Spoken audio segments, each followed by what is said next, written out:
Hey everyone, welcome back to what promises to be the finale of my Whole Cake Island reread stream. It's been a lot longer journey than I thought it would be. I hope you've all enjoyed the ride so far.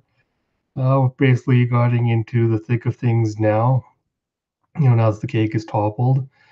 And since these events are a little bit more recent in my memory, I might skim through it a little bit faster, just so I don't waste, too much time trying to go through everything and have a little bit more time for the analysis portion of this. And just a couple of things before I begin with this. Originally, like in the other two streams I did, I kind of tossed in a lot of my theory ideas in with the stream while I was reading it.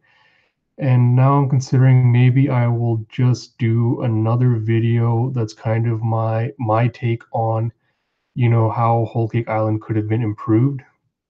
How Oda could have altered events and like story points to tell a more cohesive, nuanced, and complex story.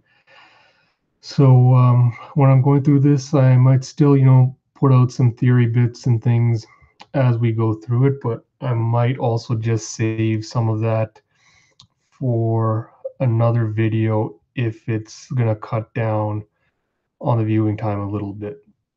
If you like that, if you want me to just talk about it on this video, please just let me know in the live chat. I'll take a look at it and see if you want me to do that. Then I can do it in this stream. If not, let me know if you would like me to just do a video, just talking about my alternate take on it, because it'll probably end up being a more concise summary of a lot of the ideas I've presented, and all the streams kind of condensed together, so it's more cohesive.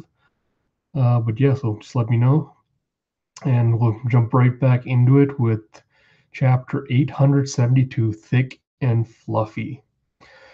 So we go back to a flashback for Fishman Island when, the Minister of the Right, I believe, is like, Your Majesty, regarding all the treasure you gave to Luffy and his friends. Oh, one more quick digression before I continue. Someone on a Curious Cat pointed out to me that I apparently say Luffy weirdly compared to most other fans. Apparently, most other fans call him Luffy, and I call him Luffy.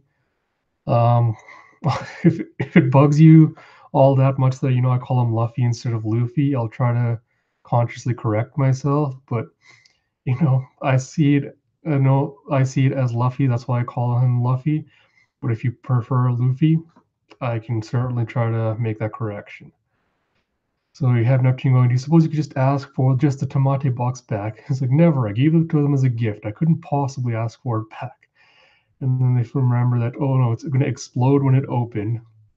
And the minister and Prince Neptune decide not to tell them that because, that's not important information. So then present day Whole Cake Island, they go, there's a massive fault line running from the second floor ceiling of the eastern bow to the Red Bean Bow meeting room. So, everyone's panicking because it's like, oh no, all the castle's starting to tilt. And Baron, or no, Count Niwatori now, I think it is like, Whole Cake Chateau is coming down with La Kaboom. See it growing crack, crack, crack, starting to topple. You got a really nice spread of, just showing them how massively huge Whole Cake Chateau is as it's starting to slowly tilt and everyone's about to fall off. And Bej's body's apparently, gyroscopically stable, because now he's like, we can't feel anything from inside Bej's body like this, but something's clearly wrong out there. What's going on? And Jimmy looks out and goes, there's a massive panic outside. Could it be that Whole Cake Chateau itself is trembling? What kind of joke is this? Am I dreaming right now? And you see Big Mom tumbling off the cake, and someone screams, "Mama!" And I'll admit, the first time I read this, I thought Big Mom was laughing maniacally as she was falling. She was screaming, "Mama, Mama!" As she toppled off the cake. I kind of wish that had been true. And Bej is like, we don't even need to assassinate him now. The Big Mom pirates are ruined. Oh, Bej, you really shouldn't count your eggs before they hatch. So everyone's going, Mama, and you see the cake, toppling faster and faster. And you see some citizens going, there's no escape. The castle's bigger than the town. We can't get away. and looks like Galette is about to fall. And she goes, "Brother," looking at Katakuri, and he says, "Calm down." Oh, because he caught her with, it seems like, his mochi arm.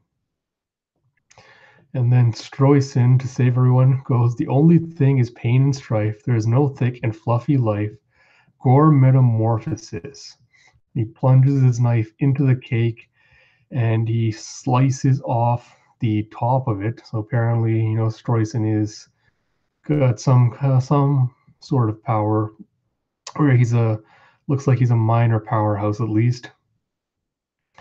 And they're going, "Oh, it's all over. Oh, the humanity," and the cake falls down and covers everything. And they go, "Oh, what? It's cream and sponge cake."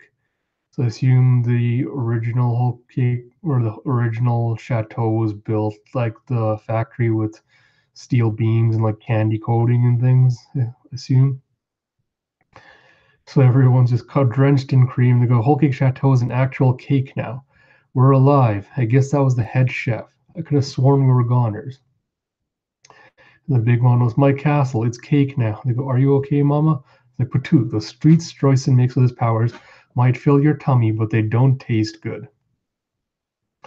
So we find out that that's probably why Stroyson was a failed piratical chef. Is his Delve lets him turn things into powers, but they might maintain the taste of whatever he's turned the ingredients from. So the Northwest Whole Cake Island, Bej is like, "All right, this is where we part ways." He says, I don't want your thanks. It makes me sick. Feels like I did something nice." Bej, no putting on the tough guy act. It's no one's buying it. And again, like, he gives Caesar back his heart and like, yes, we're being told that Bej is honorable, but where did all his cruelty and everything go? I would rather like to see him, threaten to just kill Caesar just for fun. So they're like, "All right, time to get away. It'll take us about a full day to leave Big Mom's territory, and they'll be coming after us any minute." So he does his little gig of, Straw Hat's going that way, the little Looney Tunes gig, and he does Castle Tank and starts taking off. And then Smoothie tells Big Mom, "Don't worry, Mama, we'll make sure none of them." And then Big Mom's about to go into one of her moods again. She goes, "My cake, the finest ingredients, a superb wedding cake. Oh, how I wanted it. My wedding cake." And, she's got the crazy eyes going. Then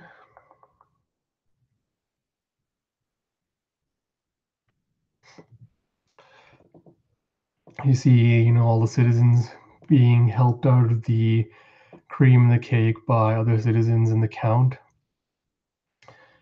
He's like, "Oh no, it's a disaster. The wedding and the cake are ruined, and our plan to wipe out the wind smokes failed. And on top of that, Badge betrayed us and actually planned to assassinate Mama." And you towards the curse, you bitch. To think that I actually put a lot of trust in you. And Compote goes, "But it's still an absolute mystery as to what that explosion was about." And then Peckham's apparently having freed himself and met up with the Big Mom Pirates, and he goes, "Oh yes, that's the fisherman pirate, yeah, fisherman pirates. The Sun Pirates ran out on us. They packed their bags and hit the road. What were they thinking?" Like, "What did you say? Jinbei quit and joined forces with Straw Hat? That's probably why." So of course everyone's making plans, and Kadashiguri takes Brule with him because he's going after the Straw Hats. He says, "Yes, that's the plan. I'll bring down Straw Hat Luffy myself. I can sense that he ought to be snuffed out now before he becomes a true threat to Mama." And we'll probably bring that up later in relation to what Katakuri does. Then you see Smoothie running away, and she goes, "Run, Mondor," and you see Big Mom looming out of the fog behind her. And she's smashing through things like wedding cake. And the citizens going, "Oh no, it's one of Her Majesty's hunger pangs. She's never had her fits on such a short interval like this." And you see that she's drained the life from Opera. And Shizuzi says, "You know the drill. The only way to stop her hunger pangs is to give her the exact food that she craves. Where is the head chef? He's the only man who can recreate that cake." Like Stroyson, he saved everyone's life, but his own landing was rather catastrophic. "I'm afraid he won't recover for days." Again, this was another thing I was kind of disappointed with how it played out because it could have really, and it could have ended the arc here. It had a lot of the reveals coming out from this, with Struzan being knocked out and putting his memory powers, a lot of events in this arc could have played out differently, but save that for later points. So you see Big Mom on the next page, smacking down on one of the buildings, and Sparrow, being the idiot that he is, goes, "Mama, we do have a wedding cake for you. There was a backup cake, Mama, made with the finest ingredients, delicious enough to melt in your mouth. It will be the perfect wedding cake. But alas, the wicked Straw Hat crews ran off with your treat, and they're heading to attempt to escape as we speak." And Big Mom goes, "My wedding cake? That's right, they have it." And so this is the part that strikes us. Peril Sparrow says, she can still listen to reason. If she goes after them, that's two birds with one stone. And so Big Mom turns to him and goes, "If you lie to me, you'll pay with your lifespan." So we do know that in her hunger pangs, she can be reasoned with. You can get through to her. And this really, again, brings up more questions about what happened with, Mother Carmel and the children in the flashback. And I'll try to get into that later. So then they're going, "Who's going to bake that cake for her?" And then Carter is like, "This is very bad. At the very least, she'll destroy the island. Anything beyond that is an unknown variable." And then Pudding comes in and she says, "The wedding cake was supposed to be a chocolate chiffon cake. And when it comes to chocolate, I'm every bit as good as the head chef. And Sister Chiffon is an expert at chiffon cakes. The two of us together can make that cake." He's like, "Is that true, Pudding?" He's like, how are you going to convince Chiffon? And he's just like, "Oh, I have ways of making her listen." And they're like, "Whoa, it's evil, Pudding."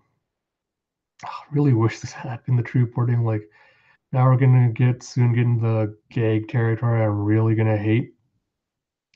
So she's all pretending, "Sanji humiliated me, and if she's gonna get rid of them for me, then I suppose Mama deserves a reward." Then you see the Straw Hats running away with, King Bao's. Nami shouts orders while sitting on top of Jinbei. And then you say, got on King Bao, and she's like, "Oh, one day you won't be a thorn in my side." Like, "Huh, I thought they took Lola's Viva card away from you, Nami. Only one of them. I cut it in two." Nami proving that, where would the Straw Hats be without her and her ingenuity? And then you see the lady tree of King Bounds along with him going, "Oh, Kingy." And then, all of Big Mom's forces are going after the Straw Hats, and then you hear wedding cake, and you see Big Mom with Napoleon in his sword form, flying towards the Straw Hats. And I just gotta say, I do love this aesthetic with, bandana Big Mom flying towards the Straw Hats with a crazed look on her face. While I'm at it, I might as well point out I'm not a big fan of Oda's design for, Big Mom. Like, I like her aesthetic to an extent, how she looks as a female character. But the fact that he's basically put her in what's the equivalent of a giant moo you know, whereas, all the quote unquote sexy female characters usually be wearing something like, more tighter fitting or like casual like dresses, or jeans and whatever. And I don't see why you couldn't have done something with, Big Mom, like giving her a typical pirates look. I suppose on the one hand, it could be like, depending on how her eventual story arc plays out, it could be just an homage to the idea that, her mentally, she is still really childlike. She hasn't really changed much from how she was as a child to now. Like, the fact that she still dresses the same and acts the same could be a reflection of that. But, that'll be something you have to wait and see. And don't know if we really needed that, needed that comparison, or if you couldn't have changed her, but that's neither here or there, really. So it's Big Mom. It's already here. So Mom was on the front line, but look at her. Something's wrong with her. Big Mom goes, "My wedding cake. Taste the spear of Elbaf." And she swings up and sends out a massive flying spear attack. Ikoku sovereignty. And you see, a big slime chunk is taken out of King Baum, and the shockwave reverberates all the way out to sea, and it cuts through what looks like a mountain there. And Luffy goes, "Wait a second, that looked like the attack the Giants used." And I think it was pointed out on the One Piece podcast. Yes, it is similar to the attack Dory and Brogy used back on Little Garden against the giant goldfish. And I think Steven, the translator, even pointed out that even like attack wise, it almost sounded the same with like a slight difference. And then Nami asks King Mom, who was that girl earlier? Your girlfriend? And he's like, yeah, she's my fiance. So she used that to inspire him and say, you've got a reason to live. So, run, King Bell, run. So Big Mom again comes back, tries to gear for another attack. And Nami uses her Aklim attack to send out some black balls. And she goes, lightning loves other lightning. And as Big Mom's about to attack, Zeus leaps over to the side to go after the electric thunderballs Nami sent out. And Big Mom flips forward and she ends up slicing the ground. Prometheus goes, oh, Mama. And it goes, what are you doing, Zeus? And then the Straw Hats escape as Big Mom does a giant belly flop onto the ground. Nami's like, oh, we're almost to the seducing woods and we're almost in the clear because, King Pound runs these woods. So as soon as he shows up, all the woods are like, oh, clear the way. So that thing's name, so Nami asks Jimmy, so that thing's name is Zeus? And he says, yes, it's a cloud created from Mama's soul.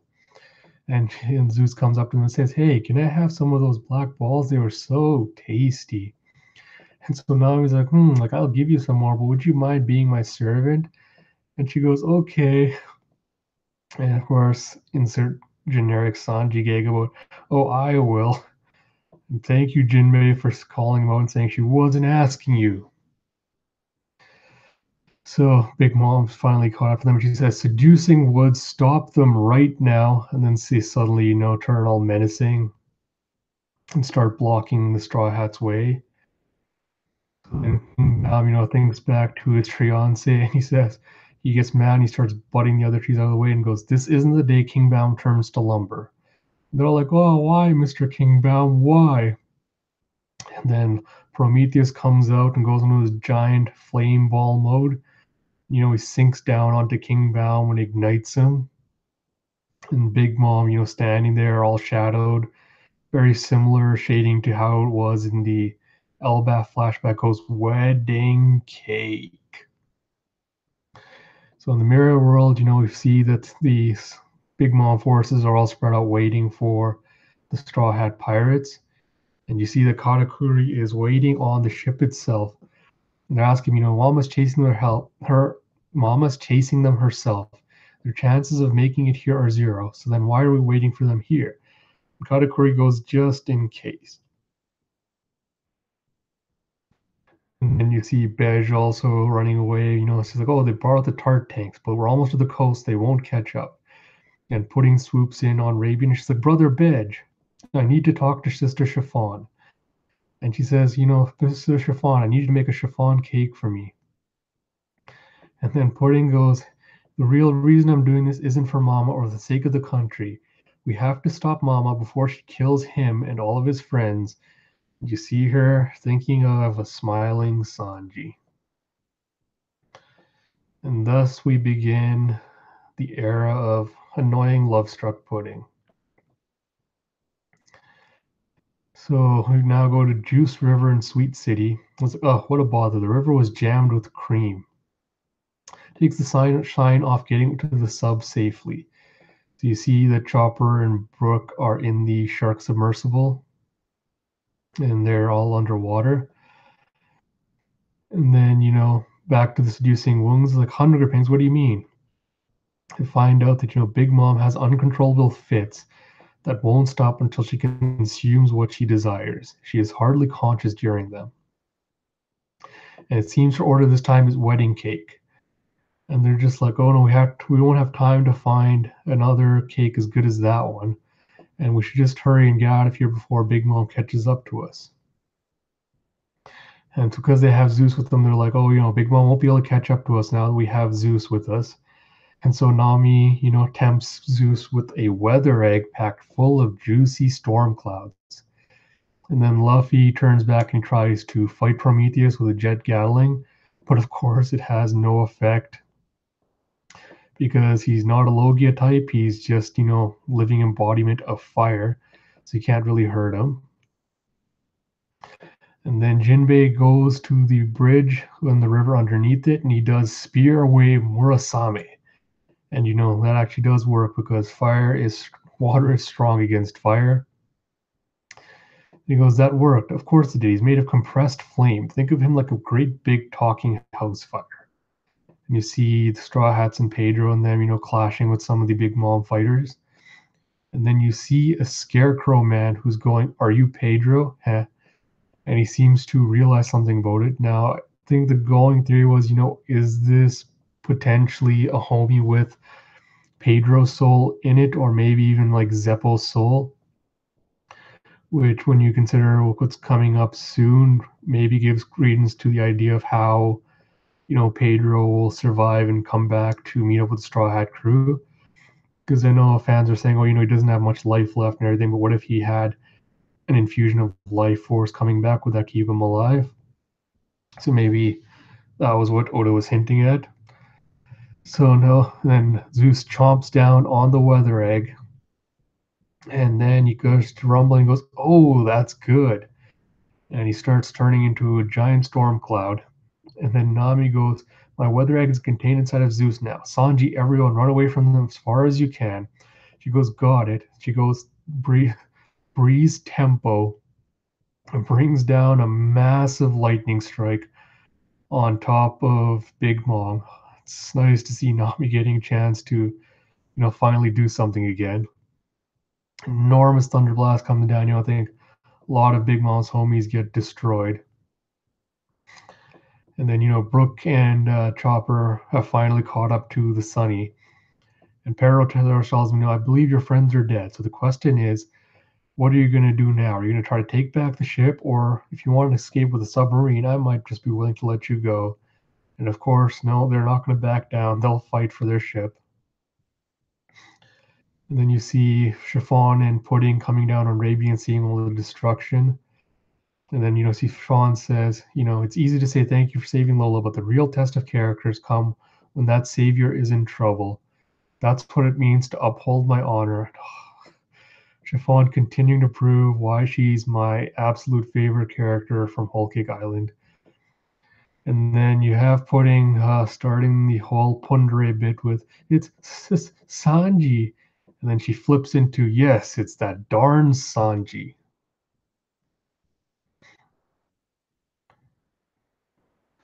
Oh boy.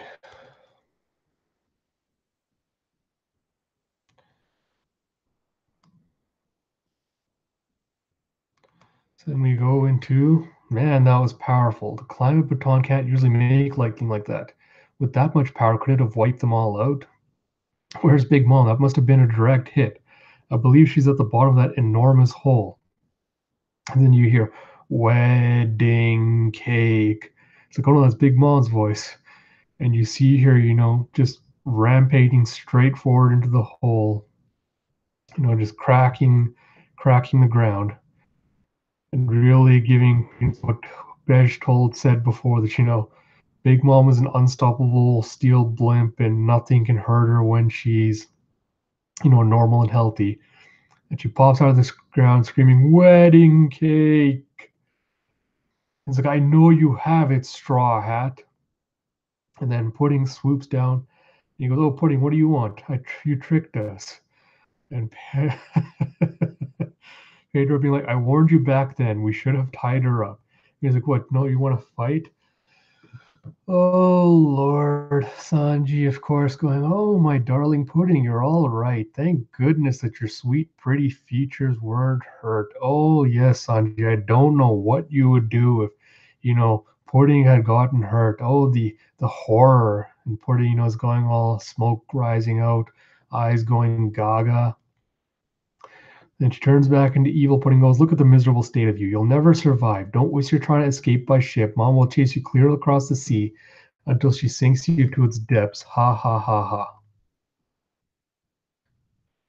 And, and then he goes, dear, and oh Lord, like they're all freaking out because they're like, oh, her emotions are flip flopping like crazy. And he goes, got it, thanks. Where can we make this cake? He goes, the ingredients are in Chocolat Town. We'll have to make it stop so you can carry it back by boat. So Haji's like, okay, I'll go with you. And then so Big Mom sees him, goes, pudding, chiffon, what are you doing here? And she sends out another spear attack. You know, Sanji leaps onto Arabian and then they take off. And Pudding uses her memory filament flashback powers. Apparently, this causes the homies to revert or at least recall their memories from when they're actual, human souls. So Pudding mentions, the memories of the soul's original owner come back, flooding back to the home temporarily. For that period of confusion, they're not under Mama's control. And then you see Brook Chopper, hey, is that your ship? It's under attack. I was like, oh, my siblings are there. And then you see Brooke again being badass. I love this pose. Like, Brooke needs to wear a fedora more often. Like, he looks so kick-ass in it. And he goes, well, I am the Soul King after all. And then you go, Chopper goes, it's the mirror from Robbie and Robin's room. Think they'll be mad if we break it. Says we should break it if we can. There's always time for apologies later. And then you see the rest of the Straw Hats finally reach the Sunny. And then Prometheus is getting all mad at Zeus, for hitting them with the lightning bolt. And then you end with, Sanji going, let's whip up a cake so good it'll knock Big Mom's lights out. Completely going against everything he said at the beginning of this arc with, oh, I'll never bake a cake for someone who, who's not my friends or someone that would treat their family this way. That just went all out the window. I suppose someone being hungry kind of supersedes any other emotions he may have or any other feelings he has regarding them. So, see, go back to the Sunny and Choppers slowly getting candified. And Sparrow tells him, it'll take 3 minutes to turn you into a sweet candied corpse. And then you see Chopper crying out, saying, no, stop it. I don't want to be a sugar plum. Sparrow continuing to be creepy, going, ha ha ha ha. I'll turn you into candy and gobble you up, Perorin. Then you see in the woods, you see signs of damage as Big Mom comes out swinging, chasing the Straw Hats. And so Katakuri tells him, return to the mirror world. Within mere seconds, you'll all be lying at his feet. It's like, look at us, like some of our toughest foes have gotten ahead of us. And then Pharaoh Sparrow does a candy maiden and brings up a giant candy wall. And he goes, shouldn't it be obvious that this is no ordinary wall? And he grows a bunch of spikes out of it. So Luffy winds up and does a gum red hawk.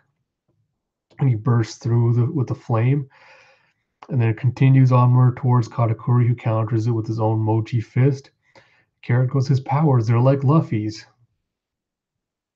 So, Luffy does another Hawk Gatling and it smashes through Katakuri.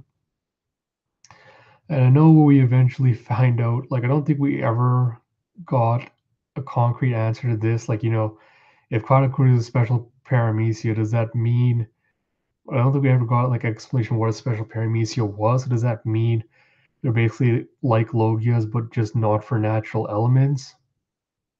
And they can't produce, infinite amounts of whatever substance they're made of, but they can just transform into it? Or was it the theory that he's basically using his future prediction powers to kind of morph his body around the attacks? But yeah, I don't think we ever got clarification on that. I think would like to know which one it is, because I did have a theory regarding what this could have been, which I kind of like better than what Oda gave us. But again, I'll probably get into that in another stream. So Pedro tells Carrot, try not to be startled by the sudden turn of events. I have a suspicion that Luffy and his friends are those whom our people and the Kozuki clan have awaited for centuries.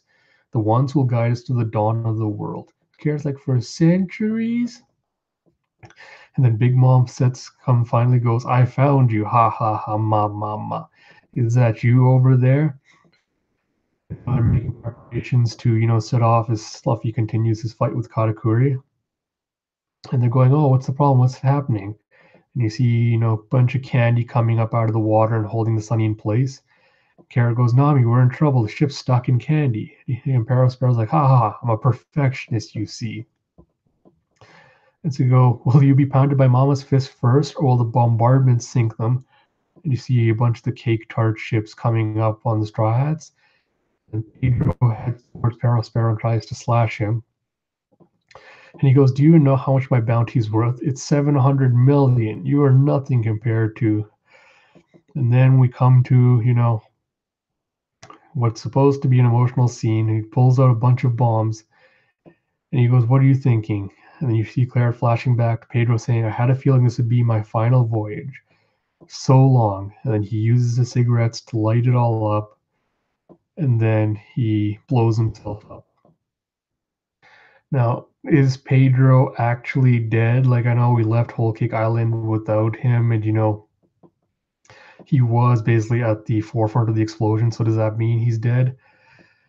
I still don't buy it. I know a lot of fans are kind of speculating that this means, like, Carrot is going to be a future Straw Hat.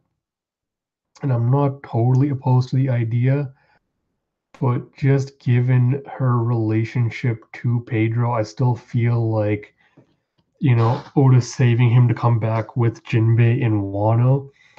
And eventually he and Carrot will reform the Nox Pirates and join the Straw Hat Alliance.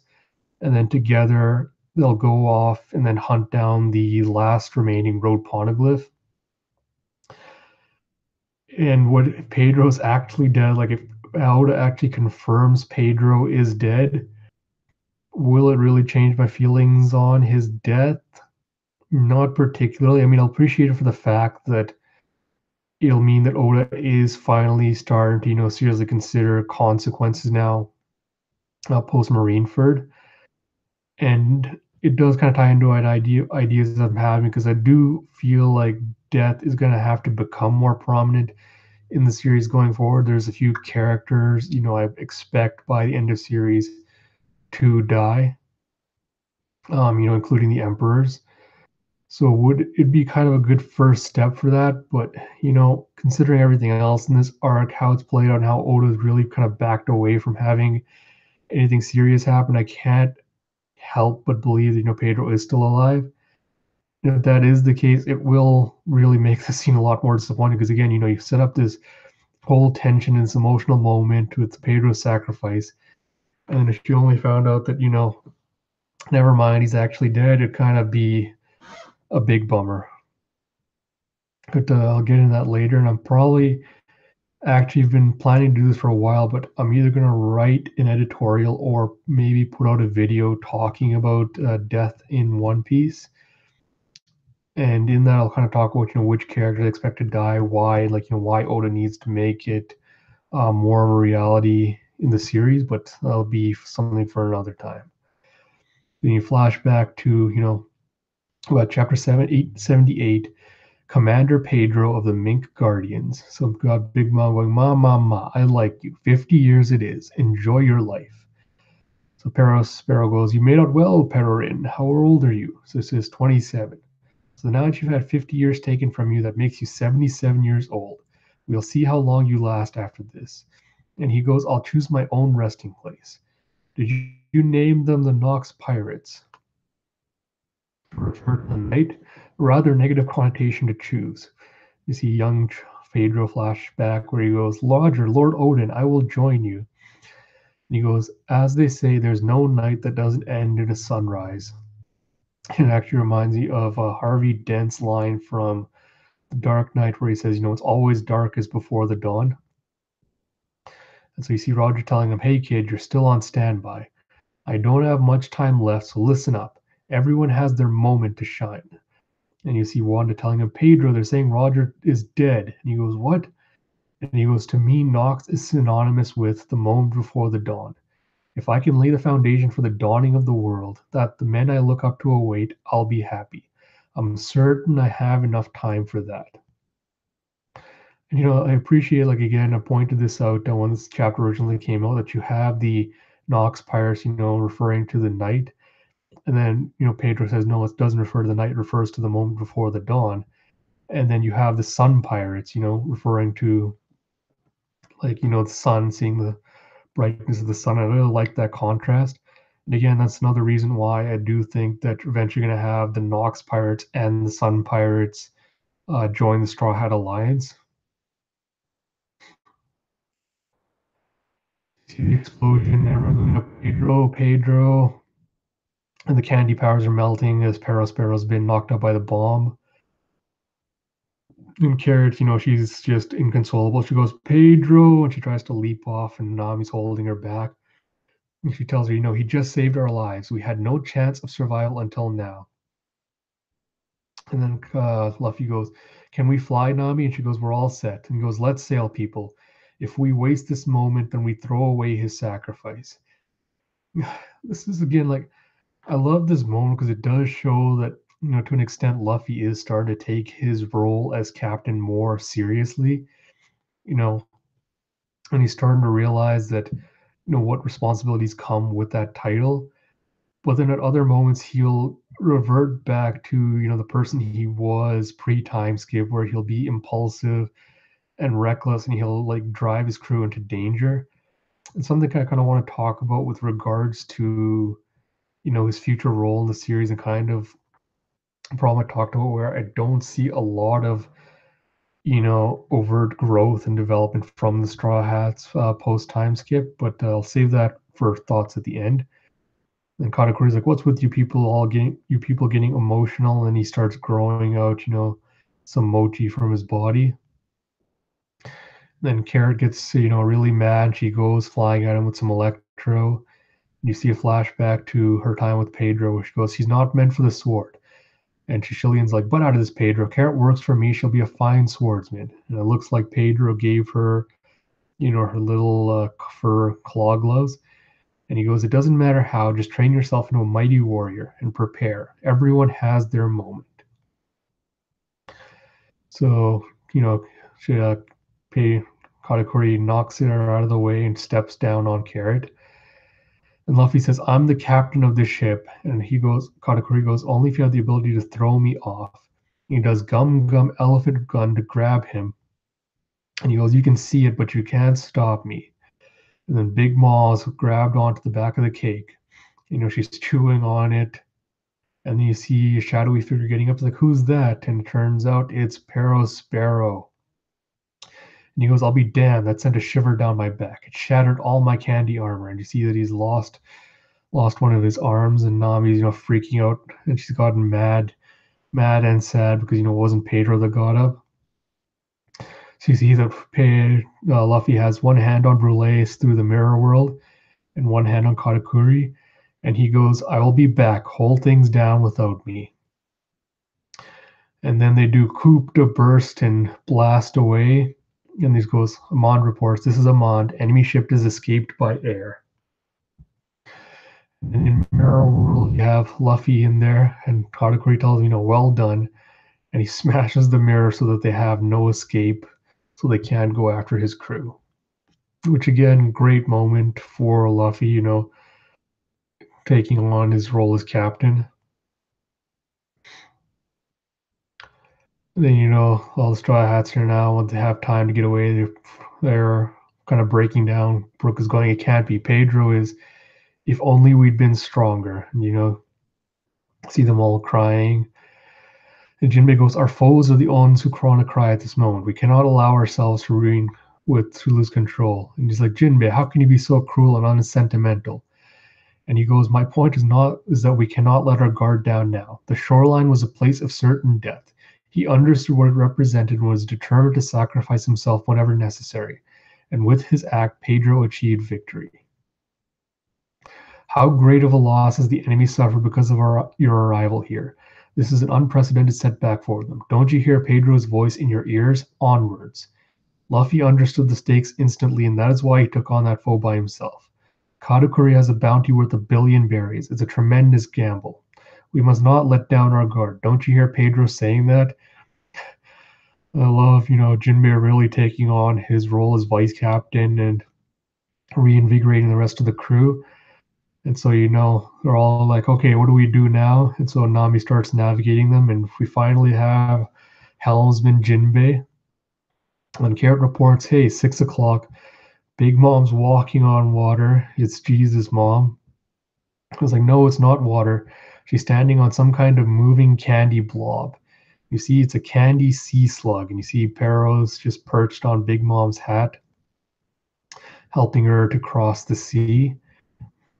I know this is like we've seen before that devil fruit powers get zapped by being or sapped by strength gets sapped by being underwater. And so it's kind of odd that it doesn't seem to work on paramecia users as long as they're not directly touching it. It seems like an interesting little detail. And then you see, Pound on his little ship making way at sea, and he sees Chiffon flying by on Rabian. And then Puddings rolled herself up into the mat and, get away from Sanji. It turns out that Lola used to be a master chocolatier as well, and that Pudding basically followed in her footsteps, and that she was the minister for Chocolate Town, but now that she's left, Pudding didn't want to take over the role.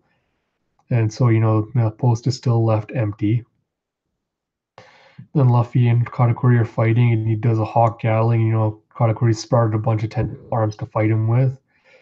And he goes, this isn't quite the same, is it? But it's more efficient this way. And he's grown a bunch of fists, and he's, pounding into Luffy. And it's basically a case of Katakuri being like, anything you can do, I can do better. And Luffy's getting really beaten badly.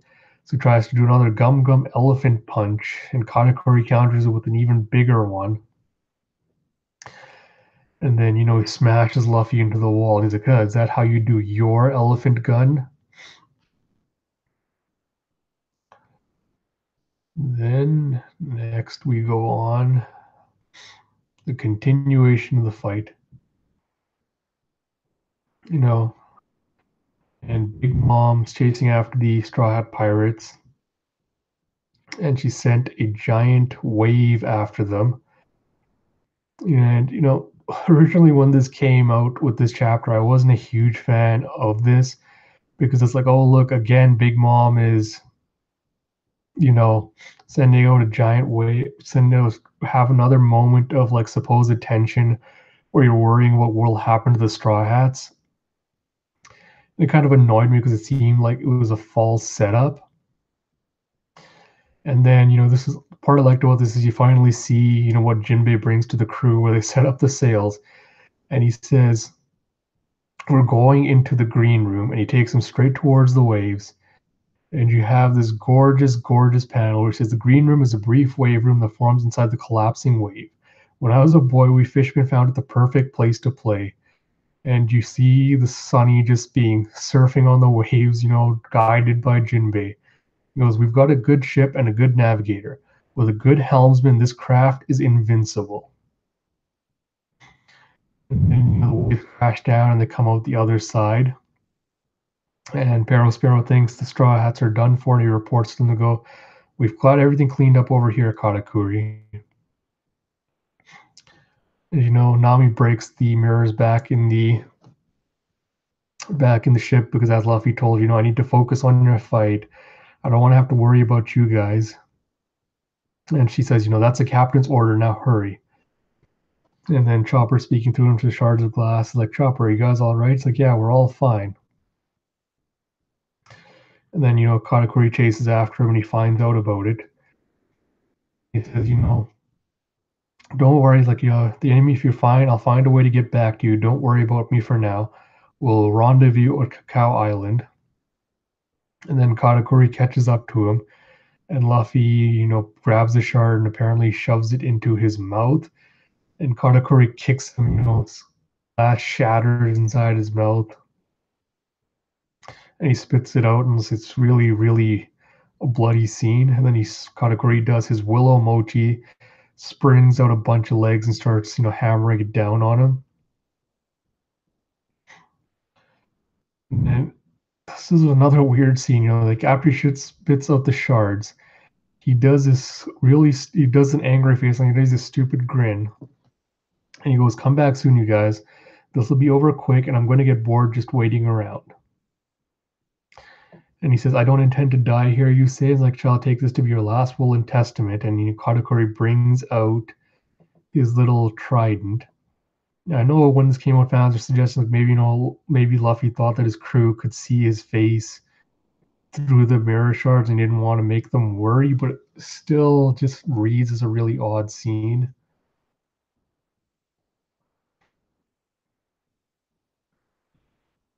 And we go on to Luffy Katakuri fight, where he goes, nobody dies because they decide to die because they want to. Most death is unexpected and unwanted. Brule's like, wait, that's right, get stuffed, Straw Hat. And then we get into the mythos of Katakuri. Brother Katakuri is not just undefeated. Not once in his life has his back ever even touched the ground. He's superhuman. Legend said he stood up on his own 2 feet the moment he was born and fell asleep sitting upright in his chair. He's never laid down in his life. He's a man who even looks down on the earth. He is proud, cold, and powerful at all times, the perfect man. That's our brother Katakuri, and that's who you're dealing with. He's the greatest masterpiece of the Charlotte family. And Fluffy just gets tired. He's like, "Oh, get lost." And Katakuri steps in to catch the blow and he goes, "What are you doing to my sister?" And he does a mochi thrust where he chooses, basically spins his arm rotation and uses it like a drill with a trident. He smashes a giant hole into the mirror world wall. And he goes, "This spear's name is Mole. Which should be first, your hands, your feet? Tell me the least important parts in order and I'll gouge them off." And then Brule goes to report to Perospero that, the Straw Hats are alive and they're going to show up in Cacao Island in the middle of the night. The fools have no idea it's our final destination as well. So then Perospero, tries to direct Big Mom towards Cacao Island. And she sees Nuts Island and she smells something delicious. And, she's going to go take a detour. You have more of the Luffy Katakuri fight. Like this fight technically is really good. Like, with the dynamics of how Luffy's basically fighting against someone that's similar to himself. It does have a lot of elements of the Luffy versus Lucci fight. Like Luffy's kind of meeting his match almost physically.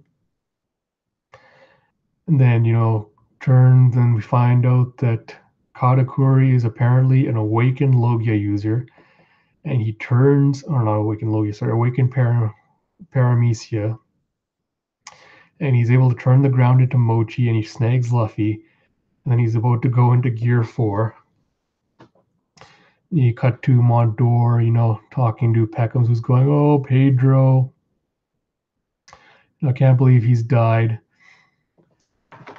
And then continue on that, Tom Niwatori is telling him, we can't let our guard down. We've been overlooking the Straw Hat pirate crew's potential all this time. We've always been having a lot of unexpected incidents.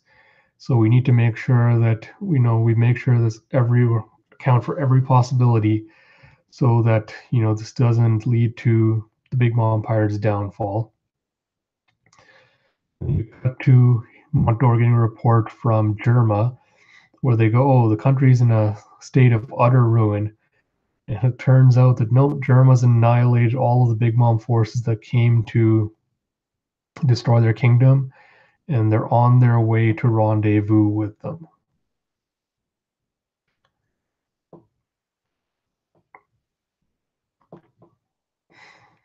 And then the next chapter, Luffy blows up with Muscle Balloon, and Katakuri just traps him. So you like this part where, he displays like the sense of rationality and he goes, "I'm not going to let you transform and get more powerful. Like, I'm not an idiot."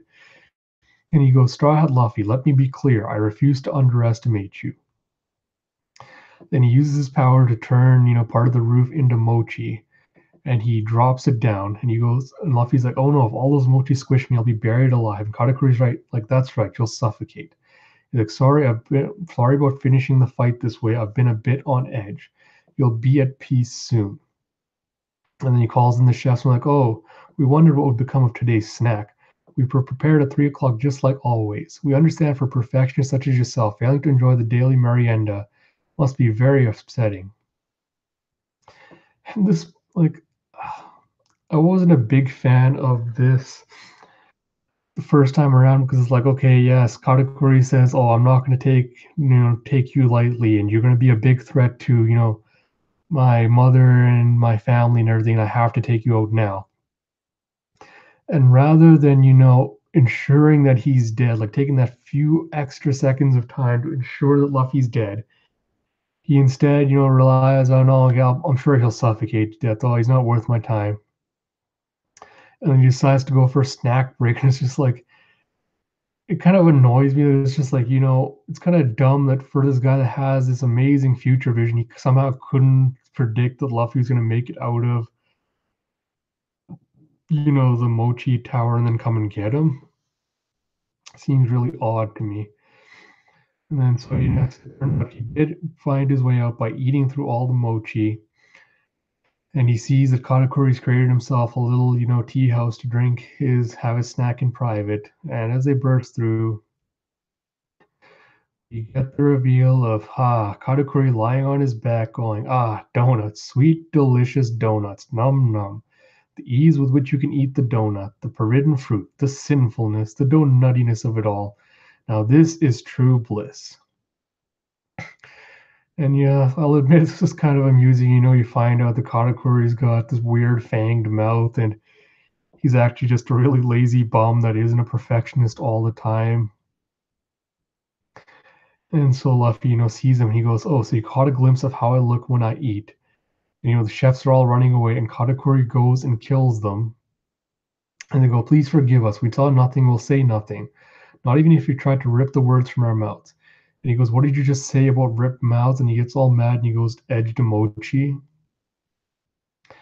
And I know this is something like he's sensitive about because of like all the teasing and everything in his background, but after we learned that he did this to himself by being an idiot, I can't really find myself sympathizing with Katakuri for getting mad at the chefs. Like, I kind of hoped Oda would give us a more tragic backstory than, "Oh no, he ripped his mouth one day while accidentally eating too fast," which seems kind of really, really dumb. And then we find out that, oh, there are even levels to the color of armament. No one who has seen my true form can live. So, turns out that Katakuri not only excels against Luffy in terms of armament hockey, but also in terms of, observation hockey. And he draws back to fight him, and then Luffy kicks him, and he actually lands a blow, and he's like, "Oh, he didn't dodge, my kick landed." So Katakuri goes, "So what if it did?" And then Fluffy finds out, "Hey, you might be tough, but you're not invincible." And he goes, "Gear 4, Kong Gun."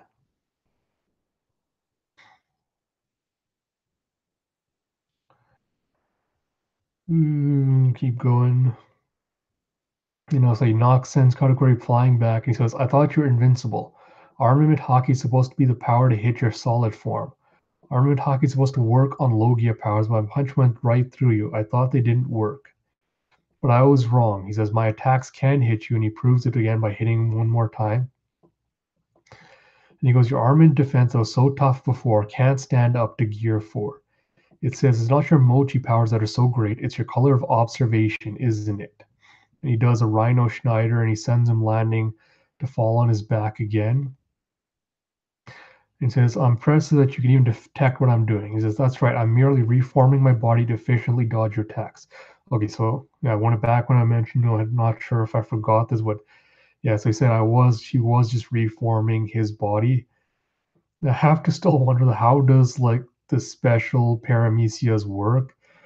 I know Greg, One Piece Maniacs theorized that special paramecias might be just characters like Luffy, whose bodies are made of a certain substance. Katakuri's body has basically become mochi. So I wonder if that means then that the extra mochi he's able to produce is a part of his awakening powers, or if it's just a part of his normal devil fruit powers. So Katakuri goes, "By losing my grip and getting a bit excited, I allow you the opportunity to attack. You need to be properly calm for observation hockey to work. How many years has it been since I was punched? He says, I'm starting to understand how it was that my brother Cracker was defeated. And he starts bringing out mochi donuts and starts forming fists through them and hits him with power mochi. He says, I won't be giving you that opening again. We're back to the starting point. And on Kapow Island, you see the Pounds made it there, and he says, I'm so afraid we can't do that, Pound. Lady Pudding was very clear. And he's like, I just want to see Chiffon. She looked exactly the same when she was born, just as cute as ever. Please let me see her so I can just say one thing to her.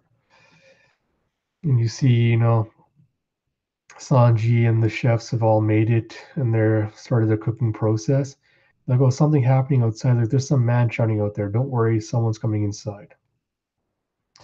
I think I missed a chapter, but I'm pretty sure I remembered what happens in there. Pudding shows up and says, "Oh, I need silence to make the cake and everything," and she like alters the chef's memories. And like in that writ, I also remember that Sanji said, "Oh, how I knew what all the ingredients in the cake were just by smell," which honestly feels like a lot very Food Wars to me. It was like, "Oh, I have this great nose as a chef," and I wasn't particularly fond of that scene. Like, oh, it seemed a little bit too exaggerated to be like, oh, Sanji's such a great chef that he can literally smell the ingredients needed to make the cake. And a brief digression here, I heard a lot of fans saying that, were complaining that, oh, Sanji didn't get a fight on Whole Cake Island, even though it's his arc. And yeah, like, honestly, I'm not going to side with those guys, like, because as much as One Piece is a shonen, it shouldn't be defined by, the characters getting to fight or not in most cases. And in Sanji's case, I'm kind of okay with the fact that the focus of his arc on Whole Cake Island was mostly around, his cooking and his cooking skills. But the thing I don't like was like Science also act like Sanji's cooking skills during this arc were some kind of feat, you know, and I don't buy that because first of all, in making this cake, he has the help of a master baker and a master chocolatier, and he's got all these super high grade ingredients to cook with. So, I fail to see what really is the challenge for him as a chef. Like we know Sanji is a good chef, and if you give him, competent helpers and great ingredients, and of course he's going to make something that tastes really, really good. So there's really no question about is it going to be delicious or not. So so the idea that you're trying to sell me on the Sanji's feat being that he somehow made a delicious cake is kind of a hard sell for me because it's like, well, of course he's going to have made a delicious cake. And I know, again, One Piece Maniac Greg suggested that, it would have been nice to have seen Sanji maybe use uh, the children's devil fruit powers for ingredients and use that to make a cake. And, kind of dodge to the battlefield collecting ingredients, like, get Opera to give him some cream, compote, give him fruit, et cetera, and use those ingredients to make a cake. And I think that would have been more noteworthy as a feat. He uses these devil fruit produced ingredients to create a cake, you know, or even if he had like, or even if all these fine ingredients have been destroyed, and like, oh no, what are we gonna do now? All the good ingredients have been destroyed, and he had to work with subpar ingredients and still make a delicious cake. Any of those would have topped that as a feat of his cooking skills and prowess. And as I mentioned in like earlier streams, I would have liked to have seen him do, what he did with the aligot, where when he's making the cake, he talks about the ingredients he's putting in, and what kind of nutrition they have, how good it is for your body, why it's an essential ingredient to the cake. I would have liked to see cooking be a central focus rather than just kind of an extraneous detail. Just kind of thrown in to be like, oh, isn't Sanji cool? So I think that's kind of one of my disappointments with, just how this whole scenario played out. So then Oven finally shows up and everyone tells me no, well, no one's allowed into the factory or into the bakery while Pudding's cooking. And Oven's like, no one's allowed in. Well, all right, she said so, I'll honor it. And then, uh, turns out Pound, Oven finds Pound, and he goes, Please stop the violence. I'm like a pacifist. And Oven's like, Silence, creep. Don't you remember me, Oven? Of course I remember you, stepfather. It's why I'm driving you off. And Chiffon asks, I wonder who's making that all that noise. And then putting extensions, I can't believe he's fighting Brother Katakuri alone. That man is superhuman. He's got a billion berry bounty. And Sanji goes, Well, there's a first time for everything, and looks like today is this unlucky day. Don't worry, let's just make that cake. Again, this is something I mentioned earlier about what bugs me about Sanji's like, initially he had no faith that the Straw Hats would be able to take out Big Mom or, you know, do any of the things like they would have had to protect him. Like he had no faith in their strength. And now again that he has no skin in the game, he's suddenly able to say, Oh, I can trust in my captain now, he'll defeat the Sweet Three General. And it really kind of bugs me. And so we end this chapter with, finding out that all the Sea Slug territory sliles are gone because Praline has been gathering them to her with her singing powers. So this way they're not able to monitor where the Straw Hats are.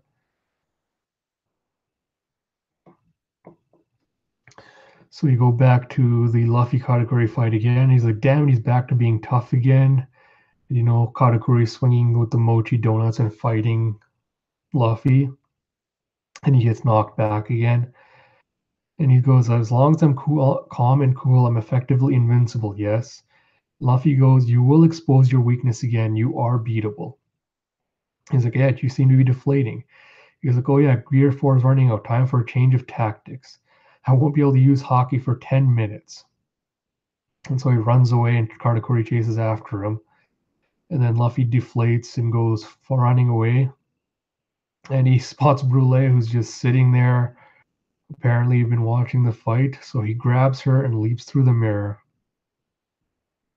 And he tries to chase after Luffy and grab him, but he ends up smashing the mirror instead.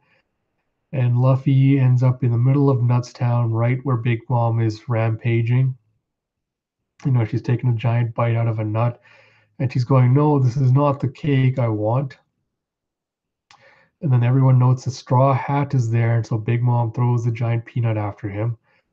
And so Luffy runs away with Brule. Pharaoh Sparrow throws up a candy wall. And then he tries to use a Jum Gum giant pistol, and then the candy wall's blocking it. And Amon shows up behind him and does slow waltz and ends up cutting open the wall. And Luffy used that opportunity to, jump past her and just climb over it. And then you see the rest of the Straw Hats are waiting at Sea and Toto Land. And then you see all the Big Mom forces are chasing them out to there. You cut back to the sweets factory where one of the chefs is, knocked out with a look of ecstasy on his face. And they ask, did the groom just poison you? And he goes, no, it was deathly delicious. Look at his face. He's dying of flavor. And this fresh cream is Sanji's secret ingredients, the true essence of sweetness. I want to try it too. And he goes, it's finished. The ultimate cream Sim Sim whip. And he goes, you'll have to hold off on this for now, Pudding. I can't afford to lose your cooking ability right now. And you see that Chiffon has made this, really gorgeous looking chiffon cake. And Pudding's made a silky smooth chocolate that's so smooth it's apparently sliding right out of the pot. And you get that same Sanji look again he first had when he says, let's bake Mom a delicious cake, where he says, let's go, my friends are in trouble. We've got to knock out Big Mom.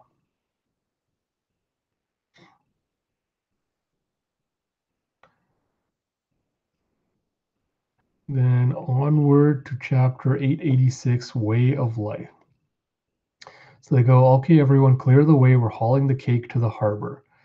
And so you see him taking it. And then you have Sanji hiding his shave. And they're like, oh, why are you disguised? And he's like, oh, I'm shy.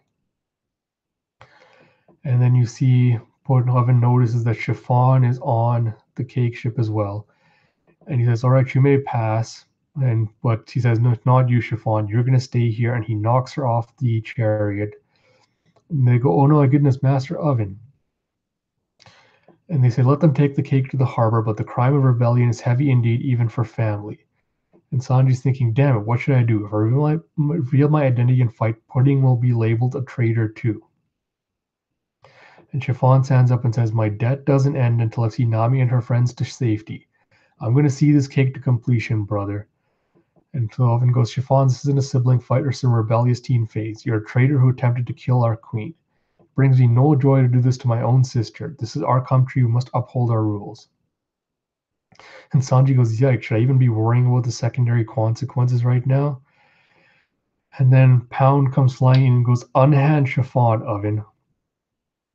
And then, Sanji uses that opportunity where Pound provides a distraction to come leaping in and kick Oven in the shoulder, grab Chiffon and move. And Pound ends up, beating him back and jumping. And then Oven's like, who was that? And then Pound's like, oh, we're not really that powerful. And he turns out no, because Oven stands back up and he punches Pound out and he says, I know that wasn't you who tried to stop me right then. And then Oven gets a report saying, Master Oven, Bez's ship is on its way to Cacao Island. We've got the flea on his tail, we'll trap him in the port. So Bez says, all right, Oven says, put me on loudspeaker. And he goes, Bez, it's me, Oven. I've just apprehended your accomplice Chiffon at Cacao Island, and I'm very particular about the letter of the law. I will not hesitate to punish your sister. Chiffon screamed into, Bez, take everyone and get away from here. It was my choice to come. You're just going to execute us all anyway. Get away and save yourselves. And she says, once Mama decided she hated me, you were my only true family. So one day, come back and get vengeance for me. Chiffon continuing to prove why she's my favorite, and I really do love the relationship between her and Bez. The fact that they do really seem to love each other. And then you see the cake cart coming down to the shore, and then Oven goes, huh? And he gets a huge cannonball to the face. And it's, oh, Master Oven's been shot. And then Chiffon's breaking down. You go, oh, you fool. And Bez goes, watch closely, Pez, and remember, this is your daddy's way of life. And then Sanji congratulates and goes, nicely done. We're with you, Bez. What now? And then you go back to see on the Thousand Sunny. I'd see a number of ships in distance. Prepare to fire the cannons. And then Carrot goes, hey, Chobro, do you think tonight will be a full moon? And you see reports coming in from other towns. This is Chip's town. We've shot a Straw Hat Luffy. Chockful town checking in. Eyewitness report of Straw Hat. And then, it seems Drew cuts to Brule and Luffy where he's taking a chance to catch his breath. And she goes, what do you think you're doing? If you need to escape, why not just go to Cacao Island? And he goes, hockey runs out as you use it. If the fight goes long enough, his observation hockey is going to get weaker guaranteed. And Brule goes, you might look dumb, but you're sharp when it comes to battle, huh? And he goes, but that's not good enough. And he flashes back to Raleigh telling him, listen, Luffy, I've given you training now, but the real advancement in hockey happens during extreme use in battle. The stronger the foes you face with this power, the stronger you'll become with it. And he goes, I wonder if I could also see a bit of the future. And he goes, I want to surpass him. I want to beat the Billion Berry Man at his best. This comes back to something I pointed out before as well. Luffy barely was able to take on Cracker at the start of this arc. And he got, took on all these injuries where he got the cut on his arm. He almost ripped them off. And then Oda kind of wiped the entire slate clean. Luffy healed from his injuries within a matter of moments. And I think it really was to make the setup for this believable, the fact that he just barely managed to take out Katakuri. And I think that's part of the other reason I don't like this fight. It doesn't feel believable that, Luffy improved so much in one fight, a matter of, and less than a day, he's somehow able to, grow so much. I know he's a battle genius and everything, but it still feels a little bit overdone on Oda's part. So then he comes back into Mirror World. And Katakuri's like, so you're back and feistier than ever. Answer my question. You could have run You could have kept running. You were up against me. And so no one would have mocked you for fleeing. So why did you return? So he says, I came back to beat you. Katakuri goes, that wasn't an option. You see, the Straw Hat ships being fired on by Big Mom's crew, and they manage to divert the cannonball homies by pointing them in the wrong direction. And then you see, hey everybody, what is it? And there's a whole bunch of ships up ahead, and Daifuku's fleet and Smoothie's fleet have joined the formation, and they're all advancing in on the Straw Hats. You see Big Mom, still pining for her wedding cake, and she's starting to, rapidly start losing weight. So Carrot goes, Choboro, guys, let me try this. I bet I can help. And she goes, tonight's a full moon. And Jinbei goes, Carrot, you're going to turn to Sulong? Do you have the training for it? And she goes, don't worry, Pedro helped me with that. And what would Pedro say in this situation? I'll handle this. And I am a musketeer, remember? And so, she turns up her face to the moon and she goes into, beautiful adult Carrot. And she's got super long flowing hair now and her eyes are red. And Jinbei goes, what a wondrous sight. And it is this, and you flash back to Zoe when Dogstorm tells them, once the battle began, we ended up in the sorry state against Jack's forces. But it won't go like that next time. We have an ace up our own sleeve. The next time we fight, they shall see the true power of the minx.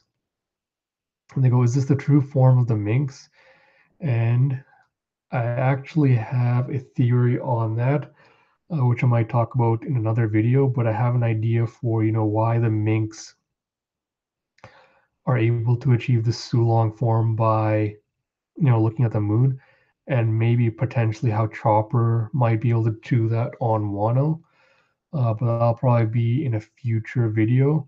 If anyone's interested, I actually did also write an editorial about that, and I can link you to it if you would like to read my thoughts on it. See Carrot, flying off the mast and zooming off, basically flying over the air. And she lands on the ship and, nimbly dodges through, hitting a bunch of goons with Electro. And then, Chopper's looking and he's super impressed with what she's doing. And you see that Carrot's also stripped the wheel off the ship while she was dancing around. And, now they can't navigate or steer their ship.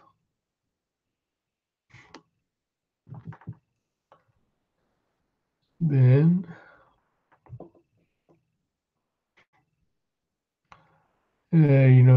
Daifuku gets all mad and goes, why, you plucky little bunny? And he brings his genie out and he tries to use a slash attack, but he just ends up butchering a bunch of his tart ships.